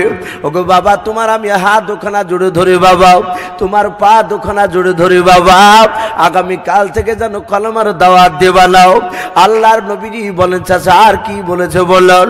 আবু তালিব বলল, ভাতিজা তারপরে বলেছে তোমার ভাতিজা যদি কলমার দাওয়াত দেওয়া বন্ধ করে দেয়, ওগো আমার আবু তালিব শুনে নাও, আমি তোমার ভাতিজাকে 3টা পুরস্কার দেব। আল্লাহর নবী বলেন চাচা কি পুরস্কার দিব বলুন। ডাক দিয়ে বলেছিল ভাতিজা, প্রথম নাম্বার তোমাকে গোটা মক্কা নয় গোটা আরবের মধ্যে উচ্চ সম্মানের অধিকারী করবে। 2 নাম্বার ভাতিজা শুনে নাও, 200টা হিষ্টপিষ্ট তোমাকে ওট দান করবে। 3 নাম্বার মক্কা নগরের সবচেয়ে বড় খাজুরের বাগানটাও তুমি চাইলে দাবি করলে তোমাকে দিয়ে দেওয়া হবে বিনা পয়সায়। ওরে ভাতিজা, এতগুলো জিনিস পেয়ে গেলে আর তোমার জীবনে কিছু করা লাগবে না। আল্লাহর নবী বলেন চাচা আর কিছু দিতে চেয়েছে বলে না নাও। আল্লাহর নবী জনাবি মুহাম্মদ রাসূলুল্লাহ সাল্লাল্লাহু তাআলা আলাইহি ওয়াসাল্লাম ডাক দিয়ে বলেন চাচা মক্কার লোকেরা শুধু ওই 3টা জিনিস কেন, গোটা পৃথিবীর যদি ধন সম্পদ যদি আপনার ভাতিজাকে যদি দিয়ে দেয়, আল্লাহর নবী বলে চাচা সারা পৃথিবীর ধন সম্পদের সাথে আসমান থেকে যদি সূর্য পেড়ে নিয়ে এসে আমার ডান হাতে দিয়ে দেয়, ওগো চাচা ওই আসমান থেকে চাঁদ পেড়ে নিয়ে এসে যদি আমার বাম হাতে দিয়ে দেয়, ওগো আল্লাহর নবীজের চাচা ডাক দিয়ে নবী বলেন ওগো আবু তালিব চাচা খোদার কসম করে বলি আমি কলমার দাওয়াত দেওয়া বন্ধ করব না। জোরে বলুন সুবহানাল্লাহ। আমার বিশ্ব নবী দরদি নবী ডাক দিয়ে বললেন আচ্ছা ভাই শ্রোতাদেরকে বলছি যেনারা এখন খাননি অল্প অল্প বলছি খাওয়া দাওয়া করে আসুন। আপনারা খাওয়া দাওয়া করে আবার যা করবেন ইনশাআল্লাহ। আশেপাশে যারা খেতে বাকি আছেন সকলকে বলা হচ্ছে কমিটির তরফ থেকে খাওয়া দাওয়া করেছে জলসা শুনবেন, খাওয়া দাওয়া করুন। ভাই আমি বলছিলাম যে আল্লাহ রসুল সাল্লাল্লাহু তাআলা আলাইহি ওয়াসাল্লাম বলেন এই চাচা খোদার কসম করে বলি কলমার দাওয়াত দেওয়া বন্ধ করব না। আবু তালিব রসুলের কথা শুনে আবু তালিবের চোখ দুটো লাল হয়ে গেল। আবু তালিব ডাক দিয়ে বলল এই ভাতিজা তুমি কলমার দাওয়াত দেওয়া বন্ধ করবে না? বলে না। বলে আমিও লাত উজ্জার কসম করে বলি। সে সময় তারা লাত উজ্জাকে বড় দেবতা বলে মানত। ডাক দিয়ে বলল আমিও লাত উজ্জার কসম করে বলি ভাতিজাও আমার কণ্ঠে জান থাকা পর্যন্ত তোমার শরীরে ফুলে ছিটকি কেউ ফেলতে পারবে না। জোরে বলুন সুবহানাল্লাহ। একটু বাবজি চিন্তা করবে যে কত বড় কথা আবু তালিব বললেন যে আমার শরীরে জান থাকা পর্যন্ত তোমাকে মক্কার লোক কেউ মারতে পারবে না। তাহলে কতটা বাবজি রাসূলুল্লাহকে ভালোবাসতো। অথচ বাবজি সেই লোকটা নবীর কলমাকে বাবজি সে পড়েনি, রসুলের সুন্নাতের উপর আমল করেনি। অনেক লোক আছে, অনেক লোক চায়ের দোকান বাজার বিভিন্ন জায়গায় এই মুসলমান ঘরের ছেলেরা মুসলমান নামে অনেকেই বলে আমরা রসুলকে খুব ভালোবাসি। যদি বলা হয় যে ভাই 5 ওয়াক্ত নামাজ পড়ো, বলে না ভাই ওটা এখনো ধরিনি, জুম্মা মাঝে মাঝে যায়। আমরা অনেক এরকম মানুষ আছি জুম্মাটা পড়ি না অনেকে, বছরকার ঈদের নামাজ ছাড়া, অথচ দাবি করি নবীকে ভালোবাসি। শুধু মৌখিক নবীকে ভালোবেসে বাবজি জান্নাত পাওয়া সম্ভব নয় যতক্ষণ পর্যন্ত বাবজি রসুলের সুন্নাতের উপর আমল না করা যাবে। আমি বলছিলাম সে আবু জেহেল, উতবা, শাইবা, আবু সুফিয়ান আর এই আবুল আহাব নবীর আপন চাচা রাত্রিবেলায় গোপনে বাবজি তারা মিটিং শুরু করেছে। নবীর আপন চাচা আছে সেখানে, সে মিটিংয়ে বাবজি আপনার ক্ষতি যতক্ষণ পর্যন্ত আপনার নিজের লোক না থাকবে আপনার বিরুদ্ধে কথা বলার, ততক্ষণ পর্যন্ত বাহিরকার মানুষ ক্ষতি করতে পারবে না। গোপনে খোঁজ নিয়ে দেখবেন আপনার নিজের মানুষ বাহিরকার লোকের সাথে হাত মিলিয়েছে, দিয়ে আপনার ক্ষতি করার চেষ্টা করছে। আবুল আহাব বলল ভাই আবু জেহেল আমি আছি, আমার ভাতিজা বড্ড বাড়া বেড়ে গেছে, ওকে শেষ করতে হবে। সাথে হাতে বাবজি উতবা আর শাইবা এরা খুব ক্রিটিক্যাল ছিল, তফসিরে লিখেছে। উতবা শাইবা ডাক দিয়ে বলল ভাই আবু জেহেল মুহাম্মদ সাল্লাল্লাহু আলাইহি ওয়াসাল্লামকে আর দুনিয়ার বুকে বাঁচিয়ে রাখবো না। বলে কি করবা? বলে তাকে দুনিয়ার বুক থেকে একেবারে নাস্তাবুদ করে দিব। সাথে হাতে বাপজি ডাক দিয়ে বললো, কেমন করে নাস্তাবুদ করবা? বলে এই মুহাম্মদ সাল্লাল্লাহু আলাইহি ওয়াসাল্লামের জন্য গর্ত কেটে তাকে সেই গর্তের ভিতর ফেলে দিয়ে তাকে চাপা মাটি দিয়ে শেষ করে দিব। বাপজি আমার সোনা লালেরা, উদবা সাইবা যখন এই কথাটা বলল, সাথে হাতে বাপজি এই আবু জেহেল লোকটা সে বলল, ভাই মুহাম্মদ সাল্লাল্লাহু আলাইহি ওয়াসাল্লামকে যতটা মুখে বলা সহজ, বাস্তবে পরিণত করা অত সহজ নয়। বলে কেন? বলে আমার চেয়ে তোমরা বেশি মুহাম্মদ সাল্লাল্লাহু আলাইহি ওয়াসাল্লামকে চিনো না। এই উদবা সাইবা, আমি নিজ চোখে দেখেছি তাকে মারা সহজ নয় ডাইরেক্ট। বলে তুমি কোথায় দেখেছো? বাপজি আমার সোনা লালেরা ডাক দিয়ে বলল, আবু জেহেল আমি দেখেছি দুটো এতিম বাচ্চার টাকার পুটলা কেড়ে নিয়েছিলাম। আপনারা অনেকে হয়তো শুনেছেন এতিমের মাল ভক্ষণ করা বাপজি যাবে না, এটা রাসূলুল্লাহ নিষেধ করেছে, আল্লাহ নিষেধ করেছে। এই দুটো বাচ্চা ছিল, ছোট ছোট বাচ্চা ছিল, একটা বয়স বাপজি কেউ বলেছেন 8, কেউ বলেছেন 10। 2 বছরের ছোট বড় 2 বাচ্চা ছিল, তার বাপ মা বেঁচে নাই, মারা গিয়েছে, সাহারা করা কেউ নেই। ছেলে দুটোর বাপজি যা সোনা দানা ছিল, টাকা পয়সা ছিল, সেগুলোকে বাপজি আপনার পুটলার আকারে ভরে নিয়ে মাথায় করে নিয়ে সোনা দাদি যা চাঁদি যা ছিল একটা বেশ পুটলার আকারে বেঁধে নিয়ে বাপজি মাথায় করে নিয়ে রাস্তা দিয়ে চলে যাচ্ছে। আবু জেহেলের লোকেরা দেখলো এ তো টাকার পুটলা আছে, পুটলার ভিতরে টাকা সোনা চাঁদি ভরা আছে, এ টাকার পুটলাগুলো তো কৌশল করে কেড়ে নিতে হবে। বাচ্চা ছেলের দুটোর কাছে গিয়ে আবু জেহেলেরই সে চেলা তারা গিয়ে বলল, এই বাবা এই পুটলাতে কি আছে? বলে টাকা আছে, সোনা আছে, চাঁদি আছে। বলে কোথায় যাও? বলে তা জানি না, চোখ দুটো যেই দিকে যাবে সেই দিকে আমরা যাব। বললে এই তোমাদের বাপ বুঝি নাই, মা নাই? ছেলে দুটো কালতে কালতে বলে, আমাদের আব্বা মা দুটোই মারা গিয়েছে, আমাদের অভিভাবক হিসাবে কেউ নেই, দেখাশোনা করার কেউ নেই। বলে শোনো বাবা, মক্কা ছেড়ে যাওয়া লাগবে না, কোথায় থাকবো আমরা? বলে ওই দেখো একটা বাড়ি দেখতে পাওয়া যাচ্ছে, ওর ওই বাড়িওয়ালার নাম হচ্ছে আবুল হিকাম, আমর ইবনে হিশাম, ও যে আবু জেহেল, ওই লোকটা আমর ইবনে হিশাম, আবুল হিকাম নাম। সে লোকটা বড় ভালো মানুষ। বলে তাই? বলে হ্যাঁ। আবু জেহেলের কাছে বাপজি নিয়ে গেল। এরা চোখের ইশারা করে দিয়েছে যে টাকার পুটলাটা ছলো বলো কৌশলে কেড়ে নিতে হবে। এটা আবু জেহেল শয়তান, কম বাহাদুরি নয়, বিরাট বড় বেয়াদব শয়তান, এই জানোয়ার।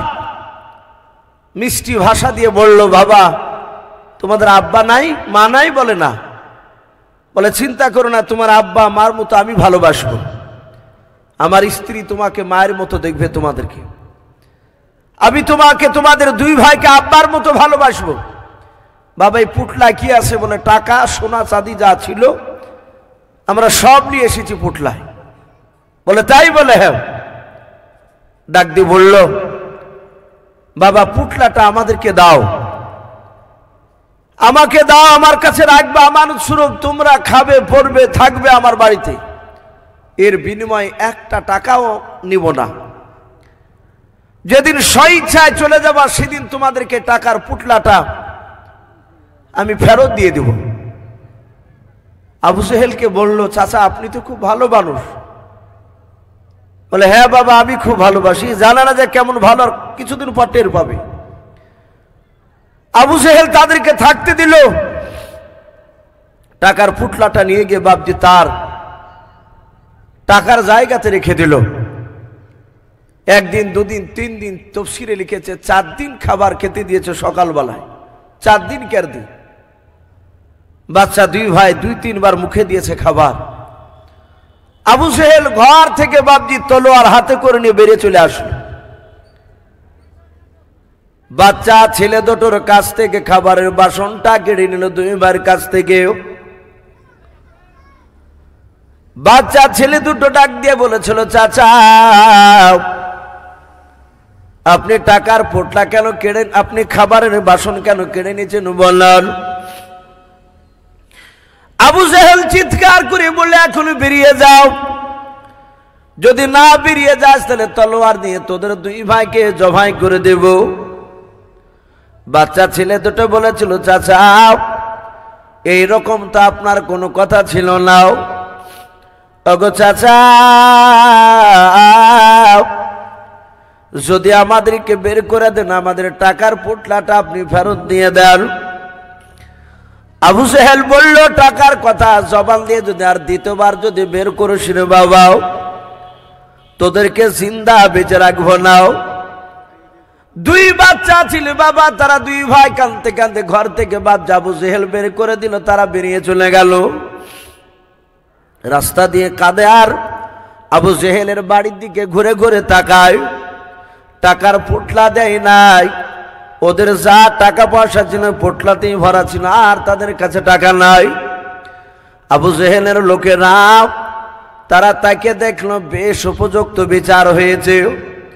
ওরা অভিনয় করে অজানার ভান করে বাচ্চা ছেলে দুটোকে বলেছিল, বাবা রে, কেন তোমরা দুই ভাই কান্না করেছ, আর ওই আবু জেহেলের বাড়ি থেকে কেন টাকা জমালাও? ওই ছেলে দুটো বলেছিল, চাচা ওই আবু জেহেল লোকটা আমাদেরকে খেতে দেবে পড়তে দেবে বলেছিল, ওই যেভাবে কথা বলেছিল সেই কথার খেলাপ কাজ করল, কথা মোতাবেক কাজ করল না। ওগো চাচা, আমার টাকার পোটলাটা নিয়ে নিয়েছে, আপনারা একটু দয়া করে চেয়ে নিয়ে এসে দেন। আবু জেহেলের লোকেরা বেঈমানেরা ডাক দিয়ে বলল, ভাতি যাও, ওই আবু জেহেলের কাছে টাকার পোটলার দাবি আমরা করতে পারবো না। ওরে বাবা, এই মক্কা নগরে একটা মানুষ আছে, সেই লোকটার কাছে গেলে নিশ্চয়ই তোমার বিচার করে দেবে, তোমার টাকার পোটলা আবু জেহেলের কাছ থেকে নিয়ে দেবে। বলে, কে সে লোকটাও?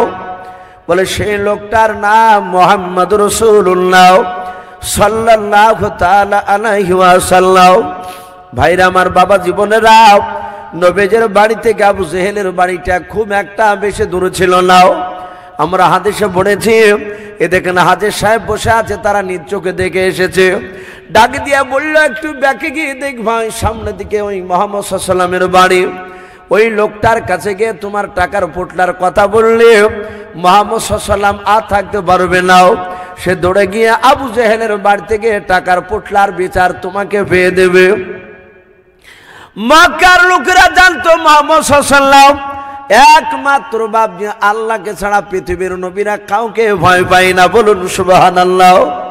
নবীর রাসূলরা একমাত্র বাপ, যে আল্লাহকে ভয় পায়। বাচ্চা ছেলে দুটো রাসূলুল্লাহকে চিনে নাও। আল্লাহর নবীর কাছে গিয়ে বাপ যে ডাক দিয়ে বলে, ওগো আল্লাহর নবী যে দাঁড়িয়ে বেরিয়ে আসল। আল্লাহর নবীজি বেরিয়ে এসে সালাম দিলেন, আসসালামু আলাইকুম ওয়া রাহমাতুল্লাহি ওয়া বারাকাতুহু। আল্লাহর নবীর এত সুন্দর আখলাক চরিত্র ছিল রে বাবা।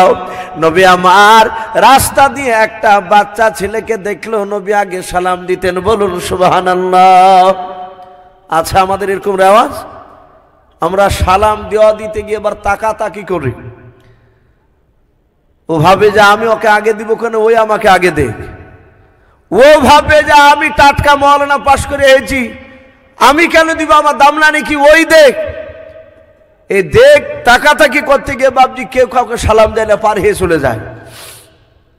রাসূলুল্লাহ সারা পৃথিবীর শ্রেষ্ঠ দামি নবী, সেই নবী যদি আগে সালাম দিতে পারে, আমরা আজ থেকে প্রতিজ্ঞা করব, যে কোনো মানুষ যদি বুঝতে পারি ইনি মুসলিম, ভাবছি আমরা হানাফি ফারা দিয়ে সব দেখবো না।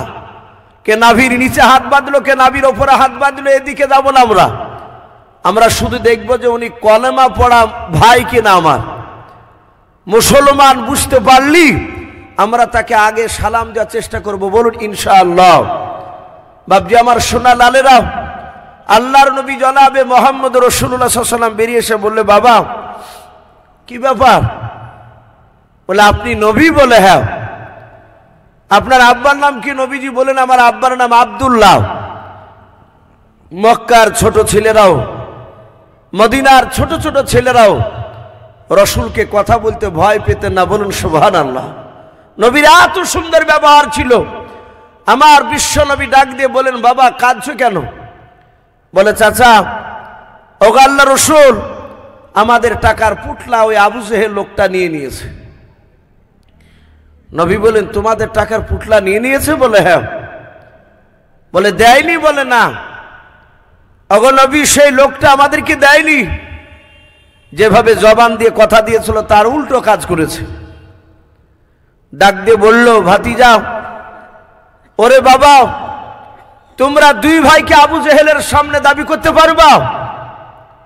বলে, অবশ্যই দাবি করতে পারবে। আবু জেহেলের লোকেরা তাদের উদ্দেশ্য ছিল নবীর কাছে গিয়ে বলে, নবী আর বসে থাকবে না, নবী আবু জেহেলের বাড়িতে যাবে। ওই বাচ্চা ছেলে দুটোর টাকার পুটলা যখন আবু জেহেলের বাড়িতে গিয়ে নবীজি ডাক দিয়ে বলবে, চাচা আপনি এই দুটো বাচ্চা ছেলের টাকার পুটলা কি কেড়ে নিয়েছেন, আপনি বলুন। যখনই নবীজি আবু জেহেলের বাড়িতে গিয়ে টাকা দাবি করবে, আর ওই সময় আবু জেহেল বাড়ির ভিতরে পেয়ে তার ভাতিজাকে দরজা বন্ধ করে দিয়ে ঘরের ভিতরে মুহাম্মদ সাল্লাল্লাহু আলাইহি ওয়াসাল্লামকে মারবে। আমরা আবু জেহেলের লোকেরা দূর থেকে আমরা হাততালি মেরে মেরে আনন্দ ভোগ করব, আমরা আনন্দ পাবো। এটা ছিল বাপজি আবু জেহেলের লোকেদের মনের তামান্না বাসনা। ওই আবু জেহেলের লোকেরা বাপজি রাস্তার দুই ধারে খাজুর গাছের আড়ালে তারা উকি মেরে মেরে দেখছিল নবীজি যাচ্ছিল। আমার বিশ্ব নবীজি দুই বাচ্চার হাত ওখানা ধরে ধরে নিয়ে যাচ্ছে। আবু জেহেল বাবা ঘরের দরজা থেকে তাকে দেখলো যে বাচ্চা ছেলে দুটোর টাকার পোটলা কেড়ে নিয়েছে। আমি তাদেরকে বাড়ি থেকে খাবার খেতে দেই নাই, খাবার খেতে দিয়ে খাবারের বাসনগুলো কেড়ে নিয়েছিল, গলায় ধাক্কা দিয়ে বের করে দিয়েছি। ওই বাচ্চা ছেলে দুটোকে আবার মুহাম্মদ সাল্লাল্লাহু আলাইহি ওয়াসাল্লাম আমার ভাতিজা নিয়ে আসছে হাত ওখানা ধরে ধরে। আল্লাহ রসুলকে দেখতে পেয়েছে নবী আমার।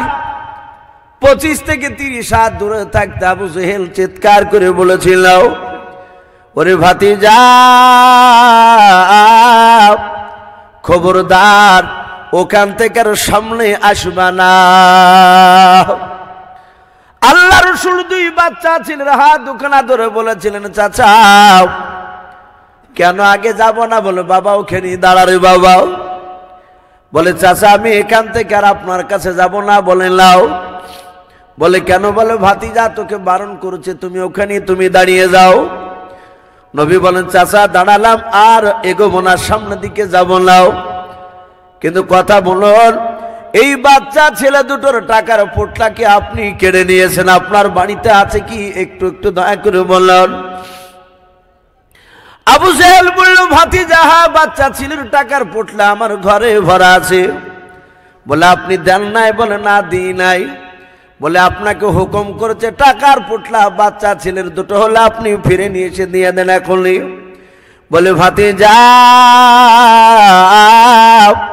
তুমি দাঁড়াও, আমি ঘর থেকে নিয়ে আসছি রে বাবা, আর আইগো বানা সামনের দিকে আসো বানাও। আবু জেহেলের লোকেরা দূর থেকে বাপজি দৃশ্যখানা দেখে তারা অবাক হয়ে গিয়েছে। কি ব্যাপার? ছলে বলে কৌশলে তার দুশ্মনকে নিয়ে যেতে দিলাম বাড়ির দিকে। বাড়ির দিকে যাচ্ছিল, আর আবু জেহেল আর বাড়িতে যেতে না দিয়ে দূর থেকে স্বীকার করে নিল টাকার পোটলা নিয়েছে বলে।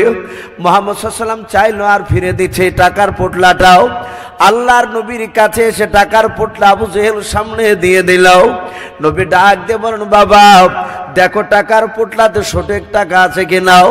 ডাক দিয়ে বাচ্চা ছিল দুটো টাকার পোটলা খুলে বলেছিল, চাচা ও নবীজি আমাদের একটা টাকা পোটলা থেকে নাই নাই। বলুন সুবহানাল্লাহ। নবী বলেন, নাইলি? বলে, না। বলে, তাহলে বাড়ি চলো। আবু জেহেল বলল, ভাতিজা আর আমার কাছে নাই, যা ছিল সব টাকার পোটলা ফেরত দিয়ে দিলাও। আল্লাহর নবী জনাবে মুহাম্মদ রাসূলুল্লাহ সাল্লাল্লাহু আলাইহি ওয়াসাল্লাম চলে গেলেন। আবু জেহেলের লোকেরা তারা আড়াল থেকে বাপজি জঙ্গল থেকে বেরিয়ে এসে আবু জেহেলকে বলল, ভাই আজ বুঝতে পারলাম তোমাদের চাচা ভাতিজার মধ্যে গোপন বন্ধুত্ব। বলে এই নিশ্চয় তোমাদের সাথে বন্ধুত্ব রয়েছে। আবু জেহেল দেখলো এরা তো আমাকে উল্টে বুঝেছে। আবু জেহেল বলল ভাতিজা ভাই কেন? ডাকি দিয়ে বলল তোমার ভাতিজাকে ছলো বলো কৌশল তোমার বাড়ির দিকে নিয়ে যাচ্ছিলাও, আর তুমি বাড়িতে যেতে দিলে নাও। টাকার পোটলা একটিবার তুমি না বললে না, স্বীকার করে নিয়েছো।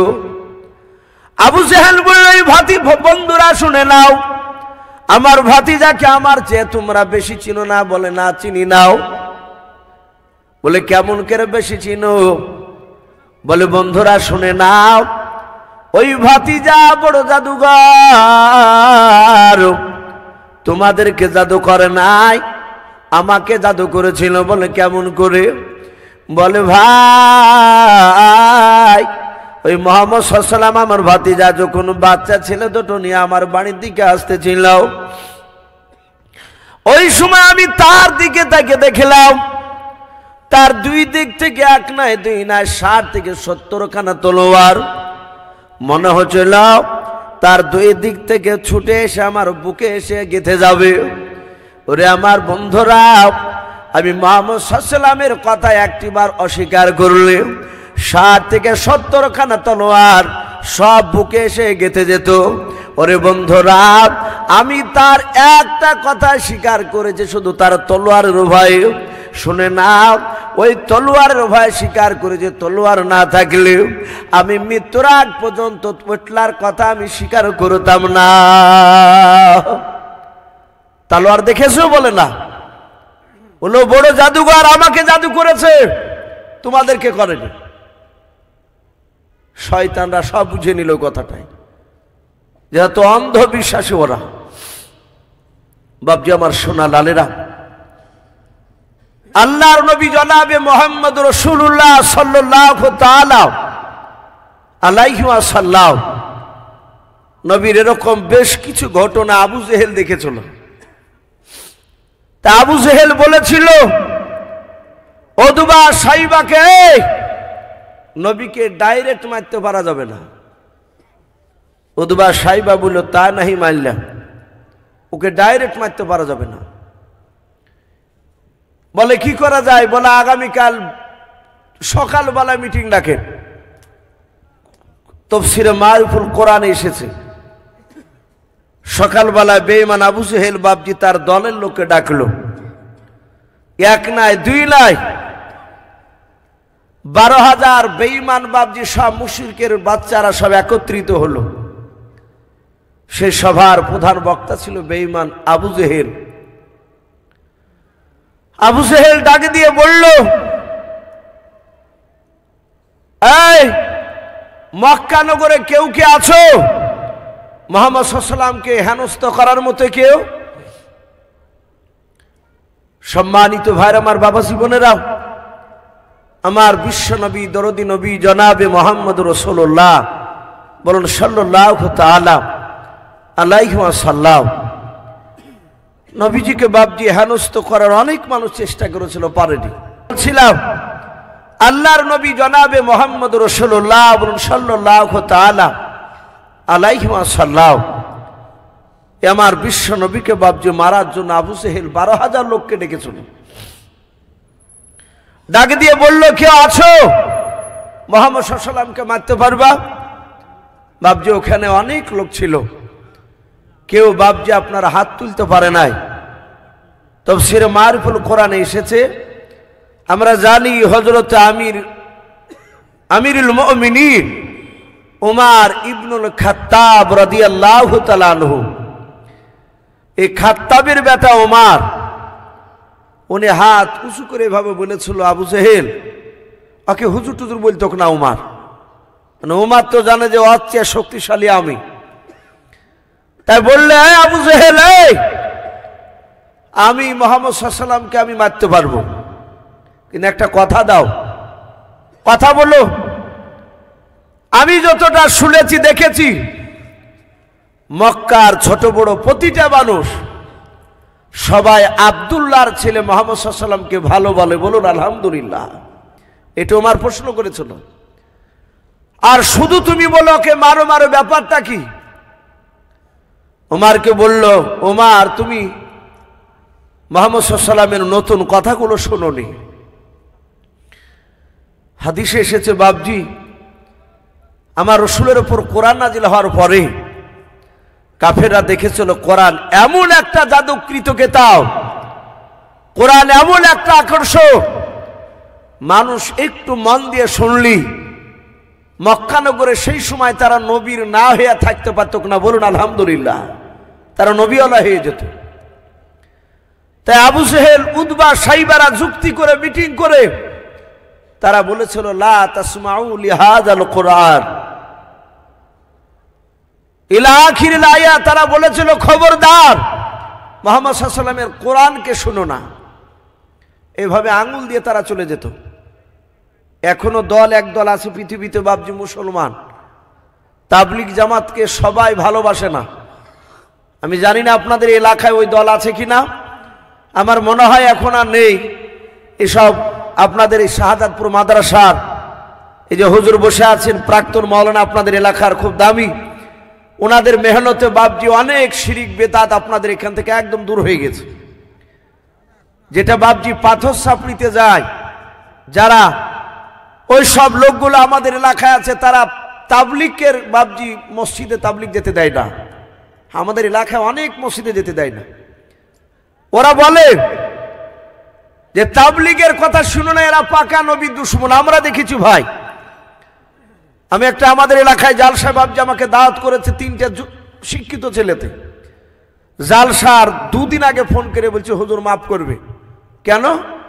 বলে, হুজুর আপনার আর মুফতি জারজি সাহেবের নাম শুনে আমাদের কাজ জালসা করতে দিবে না। কেন? বলে, ওদেরকে এখানে নিয়ে আসা হবে না।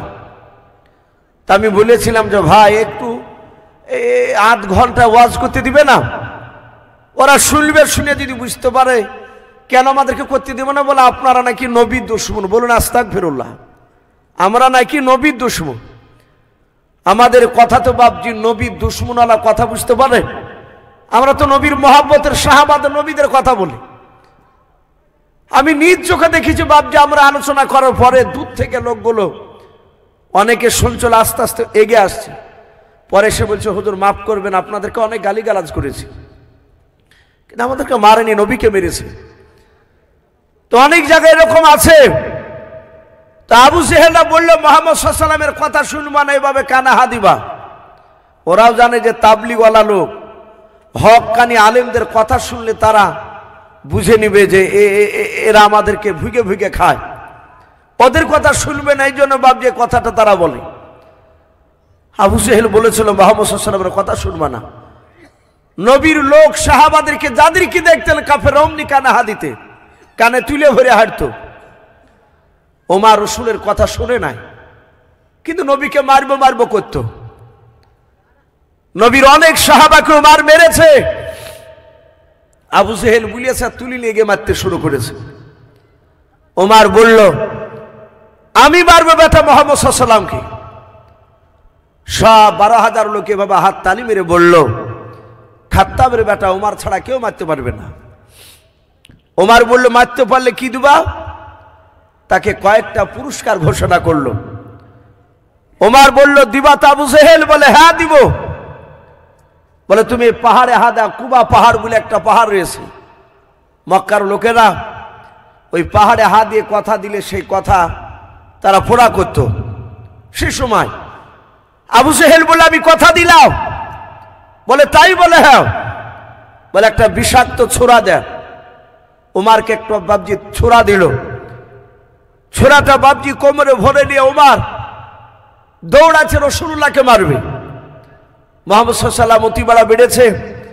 12,000 লোকের মধ্যে বাবজি কেউ হাত তুলেনি, শুধু ওমর তুলেছে হাত। হযরত ওমর বাবজি দৌড়ে চলে যাচ্ছে মরুভূমির ময়দান দিয়ে। ময়দানে যাচ্ছিল, দেখছিল রাসূলুল্লাহর একজন সাহাবা, কিতাবে নাম এসেছে হযরতে নাঈম রাদিয়াল্লাহু তাআলা আনহু বলে নাম। নাঈম বলেন, ভাই ওমর, অত উত্তেজিত ভাবে দৌড়া কোথায়? ডাক দিয়ে বলল, মুহাম্মদ সাল্লাল্লাহু আলাইহি ওয়াসাল্লাম আব্দুল্লাহর ছেলে, সে বড্ড বাড়া বেড়েছে, তার মাথাটা কাটতে যাচ্ছে আমাদের নেতা আবু জেহেল বলেছে। নাঈম বলল, ভাই তুমি তো একাই, আর মুহাম্মদ সাল্লাল্লাহু আলাইহি ওয়াসাল্লামের তো সাথী আছে, তারা তো তোমাকে কম করে ছাড়বে না।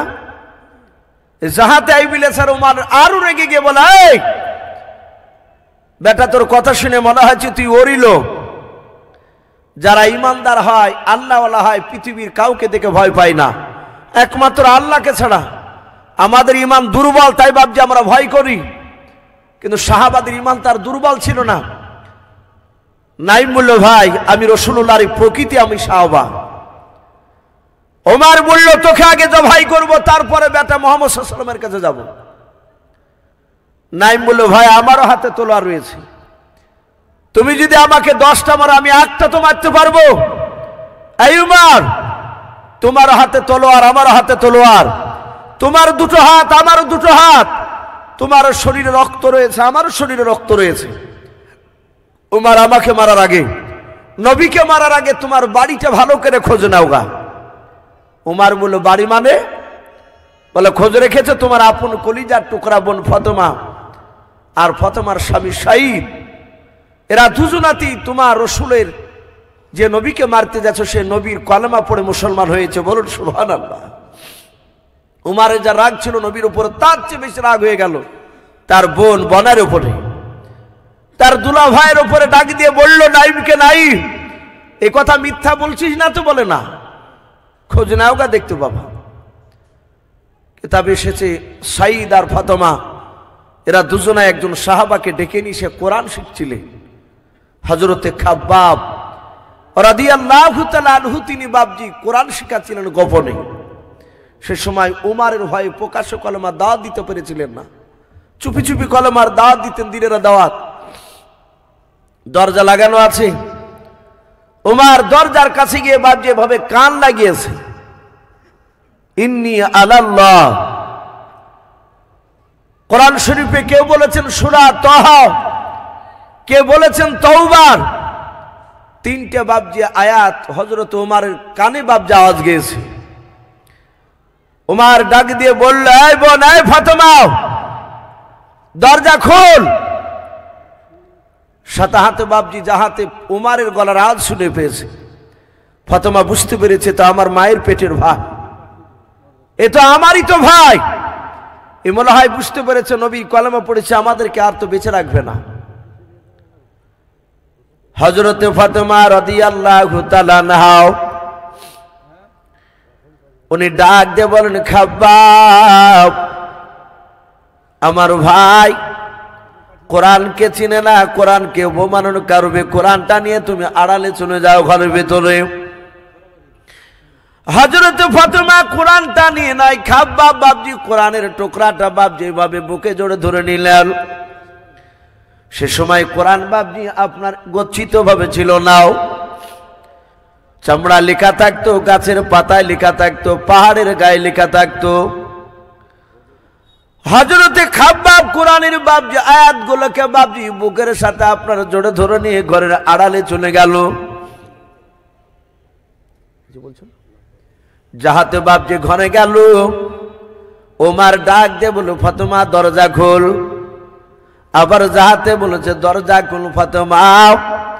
আর সাঈদ তারা স্বামী স্ত্রী দুজনায় চিন্তা করেছে, ভাই আমাদেরকে বোঝার বেঁচে রাখবে নাও, আমাদেরকে মারবে নবীজির কলেমা পড়ার জন্য। ওমর তার বোন দরজা খুলতে দেরি হয়েছে বলে বাবজি লাত মেরে দরজাটা ভেঙে ফেললাও। এখনকার মতো সিমেন্ট বালি দিয়ে বাবজি আপনার সেই সময় দরজা করা ছিল নাও। যাহাতে বাবজি পায়ের লাত মেরেছে, দরজা ভেঙে গেল। ওমর ঘরে বাবজি তলোয়ার হাতে করে নিয়ে ডাক দিয়ে বললাও, দৌড়ে গিয়ে তার আপনার দোলা ভাই সাঈদের বাম হাত দিয়ে দড়িখানা ধরলাও। দাড়িখানা খেয়ে বাম হাত দিয়ে ধরার পর ডাক দিয়ে বলেছিল, ভাই শুনলাম তুমি নাকি কলেমা পড়ে নিয়েছো, বলো কলেমা যদি পড়ে নাও তাহলে তোমাকে মারবো আর বেঁচে রাখবো নাও। এই ভাই লালে তুমি এখনই কলেমা ছেড়ে দাও। সাঈদ বাবজি সিংহের মতো গর্জন দিয়ে বলেছিল, ওরে ওমর ভাই, শুধু আমি একাই নয়, তোমার কলিজার টুকরা বোন ফাতেমা শুধু শুনে নাও, আমরা স্বামী স্ত্রী দুজনায় নবীজির কলেমা পড়ে মুসলমান হয়ে গিয়েছি। ওমর আরো বাপজি রেগে গেল। ওমর বাপজি তার নিজের দোলা ভাইয়ের দাড়িখানাকে ধরে বাপজি টান মেরে ঝাঁকটা মেরে মাটিতে ফেলে দিলাও। হযরত ওমর দুলা ভাই আগলাতে পড়ে গেল। আগলাতে বাপজি পড়ে যাওয়ার পর ওমর বাপজি পায়ে আপনার নয় তার বুকের উপরে দাঁড়িয়ে পা দিয়ে লাত মারতে লাগলো আর তলোয়ারের উল্টা পিঠ দিয়ে বাপজি আঘাত করতে লাগলো। ডাক দিয়ে বলে ভাই কলমা ছেড়ে দাও। বলো কলমা ছাড়বে খেলাও। হযরত সাইদ কাদের বলে ভাই উমর মারতে মারতে যদি ধুলার সাথে আমাকে যদি মিশিয়ে দাও এই কলিজার ভিতর থেকে নবীর কলমাকে বের করতে পারবা না। বলুন সুবহানাল্লাহ। হযরত বাপজি আপনার ফাতেমা তাকে দেখলাও আমার স্বামীকে আমার ভাই মারতে মারতে মেরে ফেলবে, রক্ত ঝরতে লেগেছে। হযরত ফাতেমা দৌড়ে গিয়াও নিজের স্বামীর বুকের উপর শুয়ে পড়ে বলেছিল ভাই আমার স্বামীকে মেরো না, আমাকে মারো, স্বামীকে ছেড়ে দাও। হযরত বাপজি ওমর এত অন্ধ হয়ে গিয়েছিল তার দিলটা পাথরের মতো শক্ত হয়ে গিয়েছিল রে বাবা। ওমর নিজের বোনের উপর বাপজি সেই সময় রহম হলো না। নিজের বোনের উপর রাগ করে বাপজি থাকতে না পেরে ওমর চুলের মুঠিখানা বাম হাত দিয়ে ধরে বাবা আগুনেতে টান মেরে ফেলে দিলাও। দাঁড়াস করে বাপজি চিত হয়ে পড়ে গেল। হযরত বাপজি ওমর দৌড়ে গিয়ে তার বোনের বুকের উপর দাঁড়িয়ে পা দিয়ে বাপজি লাত মারতে লাগলো আর বলতে লাগলো ওরে বলু ফাতেমা মারতে মারতে তোর বুকের বাতাগুলো ভেঙে দেব, বল এখনো নবীজিকে ছাড়বে খেলাও। তলোয়ারের উল্টো পেট দিয়ে বাপ যাবার মারতে শুরু করলাও। ফাতেমা ডাক দিয়ে বলেন ভাই মারো গো, নবীজির কলমা ছাড়বো নাও। আবার মারতে শুরু করলাও। এত মার মারে হযরত ফাতেমা একটিবারও বাপ যে বলে নাই যে আমি কলমা ছেড়ে দেব। যত মারে তত ফাতেমা চিৎকার করে বলে ভাই আরো মান ভরে তুমি মারো ভাই। শুনে নাও আমাদেরকে মেরে ফেলতে পারো কিন্তু নবীজির কলমা আমার কলিজা থেকে বের করতে পারবা নাও। হযরত বাপজি ওমর দেখলে এত মার মারলাও। ওমর থেকে দেখছে আগুনেটা বাপজি রক্ত রঞ্জিত হয়ে গিয়েছে। ওমর ডাক দিয়ে বলেন বল ফাতেমা এমন কি জাদু করেছে তোদের দুইজনকে তোরা কলমা ছাড়বি নাও। ওরে বোন একটিবার আমার কাছে জানের ভিক্ষা চা, তাইলে আমি মাঠটা তোদেরকে বন্ধ করে দেব। হযরত ওমরের বোন ফাতেমা ডাক দিয়ে বলেছিল ভাই যেই নবীর কলমা পড়েছি সেই নবী জনাবে মুহাম্মদ রাসূলুল্লাহ সাল্লাল্লাহু তাআলা আলাইহি ওয়াসাল্লাম বলেছেন একমাত্র আল্লাহর কাছে ছাড়া কারো কাছে সাহায্য চাওয়া যাবে না। ওগো ভাই মারতে মারতে মেরে ফেলাও কিন্তু তবু তোমার কাছে জানের ভিক্ষা চাইব না। আমার আল্লাহ নিশ্চয়ই দেখতে পাচ্ছেন মৃত্যুর পর আমাদের আল্লাহ নিশ্চয়ই জান্নাত দিয়ে দেবেন। ওমর বাপজি দেখলো আরে ইয়া তোমার মারলাম একটি মারো নরম হলো না। ওই নবীজির কথাটা বাপজি একবার বলছে না ছাড়বো না, ছাড়বো এই কথা বলছে না। ডাক দে বলো বোন রে আমি দরজায় দাঁড়িয়ে আমি শুনছিলাম কি যেন গুনগুন করে পড়ছিল বল। ওইদিকে খাব্বাব বাপজি ঘর থেকে সবগুলো বাপজি শুনছিলাম। হযরত ওমরের বোন ডাক দিয়ে বলো ভাই আর মারবা নাও। বলে বোনরে আর মারবো নাও। বলো কি পড়ছিল? বলো ভাই যেই নবীর জন্য তুমি আমাদেরকে মারতেছো। বলে হ্যাঁ সেই নবীর ওপরে মহাগ্রন্থ আল কোরআন নাজিল হয়েছে। বলে তাই নাকি? বলে হ্যাঁ। বলে কই কোরআনটা নিয়ে এসো। বলে ভাই তুমি অপবিত্র নাপাক অবস্থায় আছো, এই কোরআন শরীফটা তোমার হাতে দেওয়া যাবে না। ওমর বললে একটু দূর থেকে কি দেখা যাবে না? বলে হ্যাঁ। ওমরকে বললো তোমাকে গোসল করতে পারলে তবে তোমাকে দেওয়া হবে। ওমর বলল গোসল করার আগে আমাকে একটু দেখাও এত সুন্দর কি যেন পড়ছিল গুনগুন করে তোমরাও। খাব্বাবকে বাপ যে ডাক দিল, খাব্বাব বেরিয়ে আসলেন। হযরত ওমরের সামনে আবার কয়েকটা বাপ যে আয়াত তেলাওয়াত করলেন কোরআনের। হযরত ওমরের বাপজি ভাষা ছিল আরবি, নবীর ওপর কোরআন নাজিল হয়েছিল বাবা আরবি ভাষায়। কারণ আমরা সকলে জানি মক্কার ভাষা ছিল সেই সময় আরবি। আল্লাহ রাসূলের উপর কোরআন নাজিল হয়েছে আরবি ভাষায়। নবীজির কোরআনগুলো বাপজি শোনার পর ওমরের দিলটা বাপজি নরম হয়ে গেল। আল্লাহ বলেন আমি যখন যাকে হেদায়েত করব হেদায়েত নূর তার দিলের ভিতরে জ্বালিয়ে দেব, সেই লোকটাও আর থাকতে পারবে না নবীজির কাছে না যাওয়া পর্যন্ত। ওমর বলল ভাই এত সুন্দর কথা কোথায় পেলাম? বলে সেই নবী জনাবে মুহাম্মদ রাসূলুল্লাহ সাল্লাল্লাহু তাআলা আলাইহি ওয়াসাল্লামের কলমা পড়ার জন্য তুমি মারছিলে বলে হ্যাঁ। বলে ভাই ওই নবীর মুখ থেকে কথাগুলো শুনবে, একটু নিয়ে চলো। হযরতে খাব্বাব বাপজি বেরিয়ে আসলো, হযরতে আমার সাইদ বেরিয়ে আসলেন ঘর থেকে, ফাতেমা বেরিয়ে আসলেন। উমারের মাথায় বাপজি মস্তানি পাগড়ি বাঁধা আছে, হাতে তলোয়ার খানা আছে। হযরতে খাব্বাব, সাইদ আর ফাতেমা তিনজনা চলে যায় উমারকে নিয়ে। আল্লাহর নবী জনাবে মুহাম্মদ রাসূলুল্লাহ সাল্লাল্লাহু তাআলা আলাইহি ওয়াসাল্লাম বিশ্বদরদী নবী আমার অনেকগুলো সাহাবাকে নিয়ে বাপজি কথা বলছিলেন। আল্লাহর নবী তাকে দেখলেন ওমর আসতেছে আমার সাহাবাদেরকে নিয়ে। সাহাবারা ডাক দিয়ে বলে নবী গো, ওই দেখেন আমার আপনার দুশমন ওমর আসতেছে, সাহাবাদেরকে ধরে নিয়েও। মনে হয় তার বোন কলমা পড়েছে বলে হয়তো আপনার কাছে নিয়ে এসে আপনার সামনে মারবে। নবী গো, আপনাকেও মারতে পারে। ওগো আল্লাহর নবী একটুবার হুকুম করে দেন, ওমর আপনার দরবারে আসার আগে আমরা দৌড়ে গিয়ে ওমরকে জবাই করে দিয়ে জাহান্নামে পাঠিয়ে দিই। আমরা সবাই মিলে এখানে একত্রিত আছি। আল্লাহর নবীজি বাপ যেভাবে পেছন করে বলেন সাহাবা তোমরা কি জানো ওমর আমাকে মারতে এসছে? বলে তা জানি না, কিন্তু আমাদের ধারণা আপনাকে মারতে আসতে পারে হয়তো। আল্লাহর নবী বলেন ওরে সাহাবারাও, আমি গতকালকে ওমরের জন্য আমি দোয়া করেছি, বলুন সুবহানাল্লাহ। আমি জানি না ওমর আমার কাছে কলমা পড়তে আসছে না ওমর আমাকে মারতে আসছে, আমি জানি না। এই সাহাবারাও তোমরা সবাই মিলে এখানে দাঁড়িয়ে থাকো, কেউ যেন সামনের দিকে পা ফেলে আগে যাবালাও। আমি বারণ করলাম এই জায়গায় দাঁড়িয়ে থাকবো, দেখে ওমর আমার সঙ্গে কি ব্যবহার করে তোমরা দূর থেকে দেখে ভাও। আল্লাহর নবীজি বাপনি সাহাবারা বলেন আমার নবীজি আমাদেরকে বারণ করলেন সামনের দিকে যাবালাও। সাহাবা ওমর বাপজি হযরতে খাব্বাব সাইদার ফাতেমাকে নিয়ে আসতেছিলেন বাবা। নবীজের কাছে তখনও কাছাকাছি আসতে পারে নাই, প্রায় 25 থেকে 30 হাত বাপজি দূরে ছিল আল্লাহর নবীজের সাহাবা ওমর। আল্লাহর রাসূল বাপজি দূর থেকে বাপজি দাঁড়িয়ে থাকতে পারলেন না। ওমর কাছে আসতে দেখে নবী আমার দৌড়ে ওমরের কাছে চলে গেলেন। সাহাবারা বলেন আমরা তাকে দেখলাম। নবী আমার ওমরের কাছে যাওয়ার পর ওমরের গলার বাপজি পাঞ্জাবি খানা এভাবে জামাখানা কলার খানাও আল্লাহর নবীজি ধরে দাঁড়িয়ে গেলেন। ওমর দাঁড়িয়ে গেলেন, নবীজির পা থেকে মাথা পর্যন্ত ওমর বারবার শুধু তাকে থেকে দেখতেছে। হাতে বাপজি তলোয়ার খানা, ওমরের হাতে লম্বা তলোয়ার।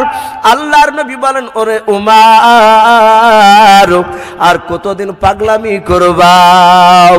আল্লাহ রাসূল আবার ডাক দিয়ে কলার খানা ধরে বলেন ওমর ওই দেখো তোমার সাথী ভাইরা শুধু তোমার ভয়ে কলমার দাঁত প্রকাশে দিতে পারি না রে ভাই ওমর। ওরে ওমর অনেক পাগলামি করা হয়েছে আর পাগলামি করো না রে ওমর।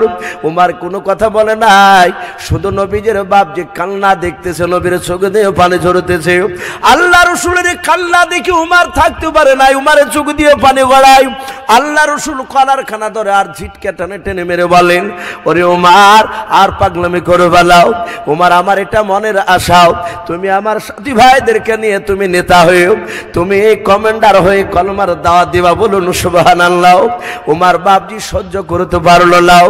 আল্লাহ রাসূল বলেন ওমর রে এখনো তুমি আমাকে চিনতে পারো না। এই ওমর আমি তোমার দরদি মায়ের নবী, একটু আমার দিকে ভালো করে তুমি তাকিয়ে দেখো। এই ওমর একটু মহব্বত নজরে একটু আমার দিকে তাকিয়ে দেখো রে ওমর। ওমর ফেল ফাল করে চাতক পাখির ন্যায় চেয়ে রাসূলের চেহারার দিকে চেয়ে থাকার পর পায়ের তলে ওমর তলোয়ার খানা নবীর সামনে ফেলে দিলেন। ডাকে দিয়ে বলেন হুজুর আমি আপনাকে এতদিন চিনতে পেরেছিলাম লাও, আপনার কোরআনের কথাগুলো আমার কানে গিয়েছিল না, আজ কানে গিয়েছে। ও নবীজি আপনার কাছে তলোয়ার খানা দিয়ে দিলাম, আমি অন্যায় করেছি নবী, এত বড় অন্যায় করেছি, অন্যায়ের ক্ষমা হবে না। নবী গো আপনি তলোয়ার দিয়ে আমাকে জবাই করে দেন। আল্লাহর নবীজি বাপজি আর মারলেন লাও। ওমরকে পাঁজা মেরে ধরে বলেন ওমর রে আমি রহমাতুল লিল আলামিন পয়গম্বর, জোরে বলুন সুবহানাল্লাহ। ওমর আমি বদলা নিতে আসিনি। এই ওমর আমাকে যে আল্লাহ রহমতের নবীকে পাঠিয়েছে, ওমর আমি তোমাকে সব মাফ করে দিয়েছি। আমার নিশ্চয় আল্লাহ তোমাকে মাফ করে দিয়েছেন ওমর। তুমি কলেমা পড়ে নাও। ওমর কলেমা পড়ে বাপজি মুসলমান হয়ে গিয়েছিলেন। নবী বললেন, ওমর তুমি আজ থেকে মুসলমান। ওমর বলল, হুজুর আমি আজ বুঝতে পেরেছি এটা সত্য ধর্ম। হে নবী, আর ভয়ের ব্যাপার নেই, এবার আমার সঙ্গে চলুন। মক্কা নগরে ওপেন কলেমার দাঁত দিব, দেখি কোন বেটা ওমর সামনে এসে দাঁড়ায়। মানুষ সবাই আবু জেহেল উতবা সাহেবেরা অবাক যে আমার দলের হয়ে গেল, আবার আমার বিরুদ্ধে চলে আসছে। বাপজি সেই ওমর রসুলকে বাপজি মারতে গিয়ে রসুলের উপর ঈমান এনেছিল। আবু জেহেল শত চেষ্টা করে নবীকে বাপজি শেষ করতে পারেনি। তা আমি প্রতিটা বাপজি ভাইদেরকে বলবো, নবীর কথা না মানার কারণে বিশ্বনবী বলেছিলেন, চাচা আপনাকে আজ থেকে মানুষেরা আবু জেহেল বলে ডাকবে, আবুল হিকাম বলে মানুষ কেউ আপনাকে ডাকবে না। তাই বাপজি আমরা সকলে জানি আবু জেহেল ছিল মূর্খের বাপ। জানার পরও বাপজি রসুলের দিনকে সে মানেনি, নবীর ওপর অত্যাচার চালিয়েছিল। আমি প্রতিটা বাপজি ভাই মা বোনদেরকে বলবো, বাপজি আমরা জানি যে 5 ওয়াক্ত নামাজ পড়তে হবে, নামাজ না পড়লে জাহান্নামে যেতে হবে, এটা প্রায় মানুষ আমরা জানি। জানার পরও বাপজি আমরা মানতে চাইলে, আবু জেহেলও জানতো মুহাম্মদ সাল্লাল্লাহু আলাইহি ওয়াসাল্লাম আখিরি জামানার রসুল। আবু জেহেল অনেক পরীক্ষা করে দেখেছিল, গোপনে রসুলের ঘরের দরজায় কান লাগিয়ে দেখেছিল কোরআন মুহাম্মদ সাল্লাল্লাহু আলাইহি ওয়াসাল্লামের তৈরি করা নয়, এটা ঐশ্ববাণী, এটা আসমান থেকে এসেছে। জানার পরও বাপজি সে মানেনি। সে জানতো মুহাম্মদ সাল্লাল্লাহু আলাইহি ওয়াসাল্লামের কথা যদি কলেমা পড়া যায় ওজনে কম দেওয়া যাবে না। মুহাম্মদ সাল্লাল্লাহু আলাইহি ওয়াসাল্লামের কথা কলেমা পড়ে নিলে চিটারি করা যাবে না, মিথ্যাবাদী কথা বলা যাবে না। মুহাম্মদ সাল্লাল্লাহু আলাইহি ওয়াসাল্লামের কলেমা পড়ে নিলে 5 ওয়াক্ত বাপজি নামাজের মধ্যে ফাঁকি দেওয়া যাবে না। তাই বাপজি অনুরোধ করবো প্রতিটা বাপজি ভাইদেরকে মা বোনদেরকে, আমরা 5 ওয়াক্ত নামাজ পড়বো, বলুন ইনশাআল্লাহ। এই ঠান্ডা দিনে বাপজি রাত্রির বেলাতে ফজরের সময় মসজিদে মুসল্লি খুব কম হয়ে যায়। আবার দেখবেন ঘুরতে ফিরতে বাপজি 2 মাস পর মসজিদে যাইয়া সেজদা থেকে বাপজি কপাল তুলবে না। মেলাখিনিক পর বাপজি নামাজ শেষ করিয়ে বলবে যে ভাই সেজদায় গেলে আর কিচ্ছু ভালো লাগে না। তো তাকে দেখবেন ঠিক ফ্যানের তলে বেটা মসজিদে ফ্যানের তলেই বসে সেজদা মারছে। ওর সেজদা কিন্তু বাপজি আল্লাহর ভয়ে নয়, ওর বাড়িতে কারেন্টের বিল ফুটবে বলে বাপজি এখানে বেশি লম্বা টাইম দিয়ে সময় কাটাতে চাইছে। যদি তাই হয় তাহলে শীতের সময় ওই লোকটাকে বাপজি অতক্ষণিক লম্বা সেজদা পাওয়া যাবে, কিন্তু তা নয়। শীতে অনেক মুসল্লি নাই, আবার দেখবেন গরমের সময় নতুন নতুন বাপজি যারা বাদ দিয়ে দিয়েছে 6 মাস আগে, তারা আবার বাপজি নতুন করে নামাজের দিকে যাবে। বাপজি অনুরোধ করব, নামাজ এত গুরুত্বপূর্ণ।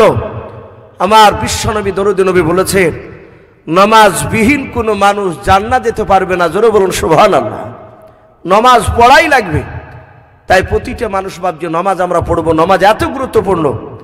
বলা হয়েছে মানুষ যখন মৃত্যুবরণ করে ছটফট করছে, তার মুখ দিয়ে বাপজি ফেফড়া ওঠে না, অনেক সময় ঘড়ঘড়ি উঠে যায়, কিন্তু সে তাকায় চোখ দুটো ডাইরেক্ট হয়ে গিয়েছে, সে কথা বলতে পারে না। তখন অনেকে বাপজি চামচ চেখে পানি দেয়, যার মুখে পানি দেয়, শরবত দেয়, এই করে পানি দেয়, কিন্তু তার 2 কষা দিয়ে মুখের 2 সাইড দিয়ে বেরিয়ে যায়। বলা হয়েছে ওই সময় তো লোকটাকে পূর্ব পশ্চিম করে শুয়ে দেয়, পশ্চিম দিকে পা করে দেয়, ওর জান এখনো বেরোয়নি, হয়তো কথা বলতে পারছে না, তার ভিতরে জ্ঞান আছে। অনেক মানুষ নড়াচড়া করতে পারে না, তার ভিতরে জ্ঞান থাকে। বলে তার যদি ভিতরে জ্ঞান চলে আসে, হয়তো ইশারায় নামাজের টাইম হলে হয়তো নামাজ পড়বে। বলুন সুবহানাল্লাহ। তখনও নামাজ মাপ নাই, যদি তার জ্ঞান ভিতরে থাকে। এই জন্য বাপজি খুব সাবধান। আজ দুনিয়ার পরিস্থিতি বাপজি ভালো নাই, তা আমরা সকলেই জানতে পারছি। আজ গোটা পৃথিবীতে বাপজি অশুভ শক্তির বাপজি শক্তি চাড়া দিয়েছে, এটা সকলেই জানতে পারছি। আল্লাহ বলেছেন তার রাসূল যে আমার আল্লাহর কাছ থেকে যখন বান্দারা দূরে সরে যাবে, তখন আল্লাহ রাব্বুল আলামিন তার কওমের মধ্যে থেকে বাপজি এমন একটা জালেম বাদশা খাড়া করবে, দিয়ে বাপজি শাস্তি করাবে। আমাদের বাপজি সামনের দিন খুব খারাপ ঘনিয়ে আসছে। একটাই শুধু বাপজি আমরা নামাজ থেকে দূরে সরে গেছি। আজই একটা আমার ভাই গল্প করছিল সকালবেলায়, একটা লোককে নিয়ে যাচ্ছে, সে কোনোদিন রোজা রাখে না, রমজান মাসে রোজা রাখে না। তো বলে যাচ্ছে, যে বলে বলছে আমার ভাইটিয়ে যে চাচা আবা তো রোজা চলে আসলো। তখন বলছে যে আবা আসলো মানে রোজা, আদৌ রোজা করে না কিন্তু ইফতার করে, ও দাঁতন করে, মানে একটু মোড়ল টাইপের মানুষ, পেস্টিজের ব্যাপার। লোকে যদি বুঝে নেয় যে রোজা করে না, কিন্তু বাড়ি আসন পাশবার লোকরা জানে যে এই রোজা করে না। তা এই রমজান মাস যাহা তার সামনে বুলিয়েছে, বলছে আবার সামনে আসছে, আর বেশি দিন না, বলছে আবার চলে আইলো, মানে এতই কষ্ট। তাই বাপজি আমরা রোজার জন্য দোয়া করব, বলুন ইনশাআল্লাহ। আল্লাহ রসুল রজব মাস থেকে দোয়া করতে, হে আল্লাহ তুমি রজব মাসে আল্লাহ তুমি বরকত দাও, শাবান মাসে বরকত দাও, এবং রমজান মাসটা যেন পরিপূর্ণভাবে যেন রোজা করতে পারি, বলুন আল্লাহুম্মা আমিন। আল্লাহ রসুল দোয়া করতে, আমরা একজন এখন পর্যন্ত দোয়া করিনি। ওই মেয়েরা শুধু বলা বলি করছে, মা বোনেরা হ্যাঁ আবার রোজা আসছে, ইনশাআল্লাহ রোজা করব। আমাদের অনেকের মনেই নাই। তাই বাপজি আমি আপনাদের সকলকে বলবো, রমজান মাস আসছে, আমরা এখন থেকে একদম ওয়াদা করব, হে আল্লাহ 30টা রোজা যেন আমরা করতে পারি, সে তৌফিক দেব, বলুন আল্লাহুম্মা আমিন। এই রমজান মাসের রোজা অনেকে করতে পারবো না বাপ, ইনশাআল্লাহ আমরা রোজা রাখবো, 5 ওয়াক্ত নামাজ পড়বো, বলুন ইনশাআল্লাহ। তো ভাই যাই হোক, আমি আর লম্বা চড়া করবো না, আমরা একটা ছোট্ট একটা আমি আপনাদের সামনে নাত পড়ে ইনশাআল্লাহ দোয়া হবে। প্রায় 11টা বাজতে চলল। জকুতে করে নবীর ঘরে অগা আম্মা বিটিতে, অগা আম্মা বিটিতে, কাহার আগে কে যাবে সেই খোদার জান্নাতে। মা আয়েশা কয় ফাতেমা ওগো জোহরা, আমি জিনার সঙ্গে নিছে আল্লাহর পিয়ারা। পিতা আয় আমার আবু বকর প্রথমে ইমানদার, অগ প্রথমে ইমানদার, সব বিবিদের চেয়েও বেশি আমার অধিকার। আমার কাছে হাদিসিয়াত, আমার কাছে হাদিসিয়াত, নাই কাহর কাছে, অগ নাই কাহর কাছে, কাহার আগে কে যাবে সেই খোদার জান্নাতে। এবার মা ফাতেমা তো জোহরা বলে, মা ফাতেমা বলে ও মা ঠিক বলেছো, মা ফাতেমা বলে ও মা ঠিক বলেছো, এত কথার মাঝেও তুমি আসন বলেছো। তোমার কাছে হাদিসি আছে, তোমার কাছে হাদিসি আছে, আছে বিপন গরু, নাই যে তোমার আছে আমার নাবির দেহের খোল। কেমন স্বামীর খুনকে তুমি রাখবে পিছেতে, অগ রাখবে পিছেতে, তোমার আগে জান্নাত যাব। আব্বা জান নবী বলেন যে জকুতে করে নবীর ঘরে অগা আম্মা বিটিতে, অগা আম্মা বিটিতে, কাহার আগে কে যাবে সেই খোদার জান্নাতে। ভাই বেশ কিছু কথা আলোচনা করেছি, বলার মধ্যে ভাষার মধ্যে যদি ভুল হয়ে যায় সকলে ছোট ভাই কিংবা ছোট ছেলে সবাই ক্ষমা করবে। আল্লাহ যদি বেচারা খাবার হয়তো কোনো দেখা হবে ইনশাল্লাহ। এই বলে আমার বক্তব্য শেষ করলাম। আখিরি দাওয়ানা আনিল হামদুলিল্লাহি রাব্বিল আলামিন।